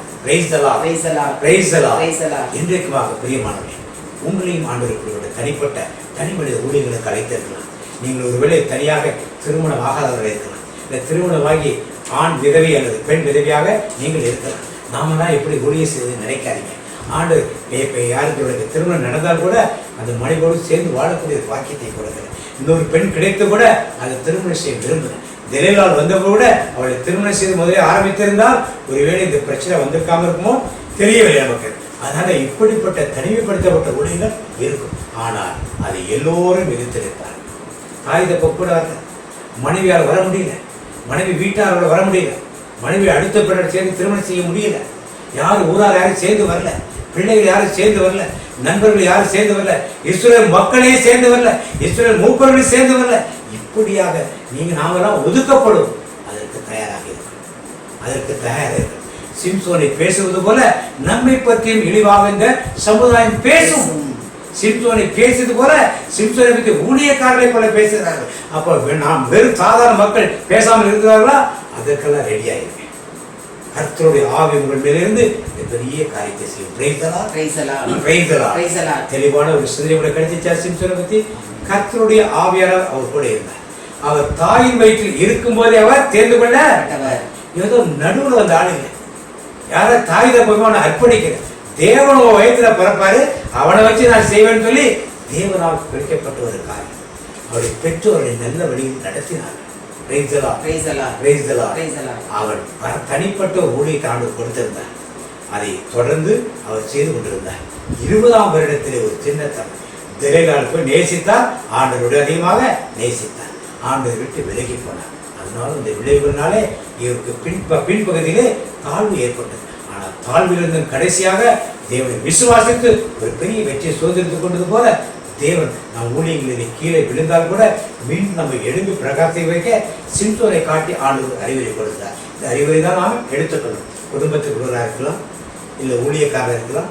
விழுந்துட்டோம், பாவம் செஞ்சிட்டோம், தப்பாயிட்டோம், அவ்வளவுதான் நம்ம வாழ்க்கையில் மீண்டும் சிம்சோனை போல எழும்பி விசுவாசத்தை ஜெபிக்கக்கூடிய ஒரு ஆற்றலை ஆண்டவர் வைத்திருக்கிறார். அதற்காகத்தான் சிம்சோனை தாவீது சாமுவேல் கிதியோன் பாராக் வரிசையில் யாரை வச்சிருக்காங்க? சிம்சோனை எபிரேயர் 11:32 வைக்கப்பட்டுள்ளது. இதை உணர்ந்தவர்களாக இந்த சத்தியத்தை தெரிந்தவர்களாக மீண்டுமாக இந்த 3 15 16 பதினேழை எடுத்து வாசி. நல்ல சிம்சோன் மனசிலே நான் கேட்ட காரியத்துக்கு பதிந்து போதும், அப்புறம் மறக்கவே மீதி நியாய புத்தகங்களை நீங்கள் படிக்கிறீர்கள். நாம் மீண்டுமாக ரூத் புத்தகத்தில் இருந்தவரை நாம் தோன்றவரை எப்படி ரூத்தின் குடும்பம் நகோமியின் குடும்பம் எப்படி இருந்தது, எப்படி மாறியது, எப்படி இந்த குடும்பம் ஆண்டவருக்கு கொள்ளுப்பாட்டியாக மாறியது என்பதெல்லாம் ரூத்தின் குடும்பத்தை வைத்து நாம் பார்க்க இருக்கிறோம். அதற்கு முன் இதை படியுங்கள். ரூத் புத்தகத்தை படித்து வைத்ததுனால கேட்கும்போது கூட எளிதாக இருக்கும். இப்ப நாம் கேட்ட சத்தியங்களை வைத்து சகோதரர்கள் ஒரு ஜெபத்தை ஏறெடுப்பார். பாதையில் தகப்பனை உன் தோளில் சுமந்ததை நான் மறப்பேனோ, சுமந்ததை நான் மறப்பேனோ. தனிமையின் பாதையில் தகப்பனை உன் தோளில் சுமந்ததை நான் மறப்பேனோ, சுமந்ததை நான் மறப்பேனோ. எத்தனை அன்பு என் மேல், எத்தனை பாசம் என் மேல், எத்தனை அன்பு என் மேல், எத்தனை பாசம் என் மேல். இதற்கு ஏடா என்ன தருவேன் நான், இதற்கு ஏடா என்ன தருவேன் நான், இதற்கு ஏடா என்ன தருவேன் நான், இதற்கு ஏடா என்ன தருவேன் நான். நாம் தகப்பனே, தனிமையின் பாதையில் சிம்சன் ஊழியர்களை பற்றி இந்த நாளிகளுக்கு தியானிக்க நீர் கொடுத்த அந்த மேலான வாய்ப்புக்காக, நீர் மறைந்திருந்து பேசியதற்காக உமக்கு நன்றி செலுத்துகிறோம் ஐயா. அப்பா, அந்த இஸ்ரவேல் மக்கள் பெலிஸ்தரால் அடிமையாக்கப்பட்டு ஆளப்படுகிறார்கள், அவர்களுக்கு விடுதலை கொடுக்க வேண்டும் என்று சொல்லி பிள்ளை இல்லாமல் இருந்த மனோவா தம்பதியருக்கு ஒரு பிள்ளையை கொடுப்பேன் என்று தேவ தூதர் வந்து அறிக்கை செய்து பெயர் அதிசயம் என்று சொல்லி அந்த தேவனுடைய திட்டத்தை வெளிப்படுத்தினாரே, அதை அந்த பெற்றோர் அப்படியே ஏற்றுக்கொண்டார்கள். தேவன் கொடுத்த திட்டத்தின்படி திராட்சை ரசம் குடியாமலும் மதுபானம் குடியாமலும் தீட்டானது ஒன்றை சாப்பிடாமலும் சவரகன் கத்தி தலைமையில் படாமலும் இருக்க வேண்டும் என்று அந்த பெற்றோருக்கு தேவதூதன் கொடுத்த கட்டளையை பின்பற்றி அந்த பெற்றோர்கள் அந்த பிள்ளையை தேவனுக்கு பிரியமான பிள்ளையாக வளர்த்தார்களே. இது எவ்வளவு பெரிய பாக்கியமானது. அந்த சிம்சோனை அந்த பெலிஸ்தர் கையிலிருந்து இஸ்ரவேல் மக்களை விடுவிக்க வேண்டும் என்பதற்காக நீர் திட்டமிட்டு அனுப்பிய அந்த ஒரு பெரிய ஊழியக்காரனை கொடுத்ததற்காக மக்கள் நன்றி அப்பா. தனக்கு பெலிஸ்தர் கையில் பெண் எடுக்க வேண்டும் என்று பெற்றோரிடம் சொன்ன போது பெற்றோர் அது தேவனுடைய திட்டம் என்று அறிந்து கொள்ளவில்லை. ஆனாலும் மகனுடைய விருப்பத்துக்கு இணங்கி வந்து பெண் எடுத்தார்கள். ஆனால் திரும்ப அங்கு ஒரு காரியம் நடந்ததனால் அவன் கோபத்தை கொண்டு தன் தகப்பன் வீட்டுக்கு சென்று விட்டான். ஆனால் திரும்பி வருவதற்குள் அவனுடைய சிநேகிதருக்கு அங்கு கொடுக்கப்பட்டான். இதனால் பெலிஸ்தரோடு ஒரு யுத்தம் பண்ணுவதற்குள்ள வாய்ப்பை தேவன் ஏற்படுத்தி கொடுத்தார். அவனுடைய சொந்த விருப்பத்தினாலோ சுய விருப்பத்தினாலோ அல்ல. எப்படி பெலிஸ்தருக்கு எதிராக யுத்தம் செய்ய வேண்டும் என்பதை தேவன் ஒவ்வொரு காரியமாக திட்டமாக வளைந்து கொடுத்து அவனை ஒரு பராக்கிரமசாலியாக அந்த இடத்தில் ஒவ்வொரு இடத்திலும் நிறுத்தி வைத்தாரே, அதற்காக மக்கள் நன்றியோடு மிக ஒரு பச்சை தாடையிலிருந்தே கொண்டு 1000 பேரை கொன்றானே. இப்படியாக அவனுடைய பலத்தை எல்லாம் பெலிஸ்தர் கண்களுக்கு முன்பாக விளங்க பண்ணின தேவனே, அதற்காக மக்கள் நன்றி அப்பா. 20 ஆண்டுகள் இஸ்ரவேல் மக்களை அவன் நியாயம் விசாரித்தான். இஸ்ரவேல் மக்கள் அமைதியாக இருந்தார்கள். மீண்டும் அவன் அந்த ஊருக்கு சென்ற போது அந்த ஊருக்கு வந்திருக்கிறான் என்று கேள்விப்பட்ட அவனை பிடிப்பதற்காக அந்த மக்கள் பெலிஸ்தர் முழுவதும் முழுவதும் அங்கு காத்திருந்தார்கள். ஆனால் அவன் கதவு நிலையோடு சேர்த்து தூக்கி கொண்டு போனதால் அவர்களால் ஒன்றும் செய்ய முடியவில்லை. ஆனால் அவன் செய்த கடைசியான ஒரே ஒரு தவறு, தெலீலாளை தன் சிநேகிதியாக ஏற்றுக்கொண்டான். ஆனால் அவள் அவனை ஏற்றுக்கொள்ளவில்லை. மற்ற மக்கள் கொடுக்கும் காசுக்காக அவள் ஏமாந்து அது காசின் மேல் ஆசை வைத்து இவனுக்கு மோசம் போக்கினார். ஒவ்வொரு காரியமாகவும் பலன் எதிரே இருக்கிறது என்று கேட்டு கேட்டு இவன் உண்மையை சொல்லவில்லை என்ற உடனே மீண்டும் தினம் அவனை நெருக்கிக் கொண்டிருந்தபடியால் கடைசியாக அவன் தன் உண்மையை சொல்லக்கூடிய நிலை வந்தது. உண்மையை சொன்ன மாத்திரத்திலே அவன் தலைமுடி அனைத்தும் சவரகன் கத்தியால் சவரிக்கப்பட்டது. இதனால் அவன் பலம் விழுந்து விட்டது என்று அறியாதபடி எழுந்தான். ஆனால் அதே நேரத்தில் பெலிஸ்தர் அவனை கட்டி கொண்டு போய் கண்களை பிடுங்கி கைகளில் விலங்கு மாட்டி மாவரைத்துக் கொண்டார். எவ்வளவு ஒரு மோசமான நிலை! அந்நேரம் அவன் பாவத்தை உணர வைத்த ஆண்டவருக்கு நன்றி. அந்த நேரத்திலும் அந்த மக்கள் எல்லாம் அவர்களுடைய தேவனுக்கு கொண்டாட்டம் கொண்டாட இவனை ஒரு வேடிக்கை பொருளாக வைத்த அந்த ஒரு வாய்ப்பினை பயன்படுத்தி தனக்கு கைலாங்கு கொடுத்த அந்த மக்களிடம் அந்த வீட்டுக்கு நடு தூணியது என்பதை கேட்டு அப்போதும் கூட அவன் தன் சொந்த பலத்தினாலோ சுய பலத்தினாலும் இருக்கவில்லை. மீண்டும் ஆண்டவரை நோக்கி கர்த்தராகிய ஆண்டவரே இப்பொழுது எனக்கு பலத்தை கொடும் என்று கேட்டார். இந்த ஒரு விசை மாத்திரம் எனக்கு பலத்தை கொடும் என்று செபித்து அந்த பலத்தை பெற்றுக்கொண்டு அந்த தூண்களால் அந்த கைகள் அசைத்த தூண்களை அசைத்த மாத்திரத்திலே அதில் உள்ள அத்தனையும் கிட்டத்தட்ட 3000 பேர் கூடியிருந்தார்களே, அத்தனை மக்களும் சாகடிக்கப்பட்டார்கள். அவன் உயிரோடு இருந்த போது கொன்றவர்களை விட அவன் இறந்த போது கொன்றவர்கள் அதிகம் என்று வேதத்தில் கொடுக்கப்படுகிறது. தேவனுடைய திட்டம் அந்த பெலிஸ்தரை முறியடிக்க வேண்டும் என்பது. அதற்காக இந்த சிம்சோனை இறுதி வரை பயன்படுத்தினேன். ஒரே ஒரு விசை அவன் தவறு செய்த போது கூட மீண்டும் அவனை எடுத்து பயன்படுத்தி அந்த பெலிஸ்தரை முறியடித்து விட்டீரப்பா. இந்த ஒரு திட்டத்தை நிறைவேற்ற சிம்சோன் எவ்வளவு தூரம் பாடுகள், வேதனைகள், பிரச்சனைகள் அனுபவித்தான். கடைசி வரை ஆனால் தேவனோடு உறவாடுவதை அவன் நிறுத்தவில்லை அப்பா. கடைசி நேரத்தில் தன் கண்கள் பிடுங்கப்பட்ட போது கூட, வேடிக்கை பொருளாக அவன் மாற்றப்பட்ட போது கூட தேவனை நோக்கி விண்ணப்பம் பண்ணினானே. இன்றைக்கு நாங்களும் ஒரு தனிமைப்படுத்தப்பட்ட ஊழியம் எங்களுக்கு கொடுக்கப்பட்டிருந்தால் எப்படி நாங்கள் ஆண்டோடு உறவாட வேண்டும், ஆண்டவருடைய சமூகத்தில் வந்து அவர் வார்த்தையை கேட்க வேண்டும், அவரிடம் விண்ணப்பத்தை ஏறெடுக்க வேண்டும் என்பதை இந்த சிம்சோன் வாழ்க்கை வழியாக நீர் எங்களுக்கு கற்றுக் கொடுத்தீரப்பா. அதற்காக உமக்கு நன்றி செலுத்துகிறோம் ஐயா. ஒரு பெரிய பலசாலியாக இருந்து அந்த பெலிஸ்தர் கையினால் இஸ்ரவேல் மக்கள் வேதனைப்படக்கூடாது என்பதற்காக நீர் சிம்சோனை ஏற்படுத்தினர். ஆனால் அந்த இஸ்ரவேல் மக்கள் அதை கூட அறிந்து கொள்ளவில்லை, அவனுக்கு விரோதமாகத்தான் இருந்தார்கள். ஆனாலும் தேவனுடைய திட்டம் நிறைவேற இறுதி வரை நீர் சிம்சோனை பயன்படுத்தி அந்த காரியத்தை நடத்தி முடித்தீரே. அதே போல் நாங்களும் இறுதி வரை உமக்கு பணி செய்ய எங்களை ஒரு கருத்தில் அர்ப்பணிக்கிறோம் ஐயா. ஆயுள் முழுவதும் என் கர்த்தருக்காய் ஆத்தும ஆதாயம் செய்வேன். ஆயுள் முழுவதும் என் கர்த்தருக்காய் ஆத்தும ஆதாயம் செய்வேன். ஆம் தகப்பனே, ஆயுள் முழுவதும் கர்த்தருக்கு ஆத்தும ஆதாயம் செய்ய இங்க இருக்கிற நாங்கள் ஒவ்வொருவரும் எங்களை மது கருத்தில் அர்ப்பணிக்கிறோம் ஐயா. நீரே எங்களை எடுத்து பயன்படுத்த வேண்டுமாய் உமது கரங்களுக்கு ஒப்படைத்து இயேசுவின் நாமத்தில் ஜெபிக்கிறோம் நல்ல பிதாவே. பிரியமானவர்களே, சிம்சோன் என்ற ஒருவருடைய காரியங்களை ஒரு புதிய கோணத்தில் தியானிக்க ஆண்டவருக்கு எங்களெல்லாம் நம்மெல்லாம் எடுத்து பயன்படுத்தி இருக்கிறார். அதற்காக நாம் நன்றி செலுத்துகிறோம். இதுவரை நாம் எத்தனையோ குடும்பங்களை பார்த்துட்டோம். ஏதே ஒரு ஸ்லாட்டில் உங்கள் குடும்பம் செட் ஆகும். எல்லா இடத்திற்கும் செட் ஆகாது, ஏதோ ஒரு இதில் செட் ஆகும். அதுதான் உங்கள் ஊழியம் என்று அறிந்து செய்யுங்கள். நான் அடுத்த நாட்களிலே ரூத்தின் குடும்பத்தை, நகோமி ரூத்தின் குடும்பத்தை பற்றி தியானிக்க இருக்கிறோம். அதை படித்துட்டு வாருங்கள். தேவன் நம்மோடு தொடர்ந்து தேவனுக்கு சித்தமான இந்த காணல் ஊழியத்தை மீண்டுமாக நாம் நாளை மறுநாள் உங்களை எல்லாம் சந்திக்க தேவன் கிருபை கொடுத்தால் நாம் மீண்டும் சந்திப்போம். என் ஆத்துமாவே கர்த்தரை ஸ்தோத்திரி, என் முழு நாமத்தை ஸ்தோத்திரி. என் ஆத்துமாவே கர்த்தரை ஸ்தோத்திரி, கர்த்தர் செய்த சகல உபகாரங்களை மறவாதே. ஆமென். தந்தை மகன் தூய ஆவியின் பெயராலே ஆமென். Praise the Lord, praise the Lord, praise the Lord.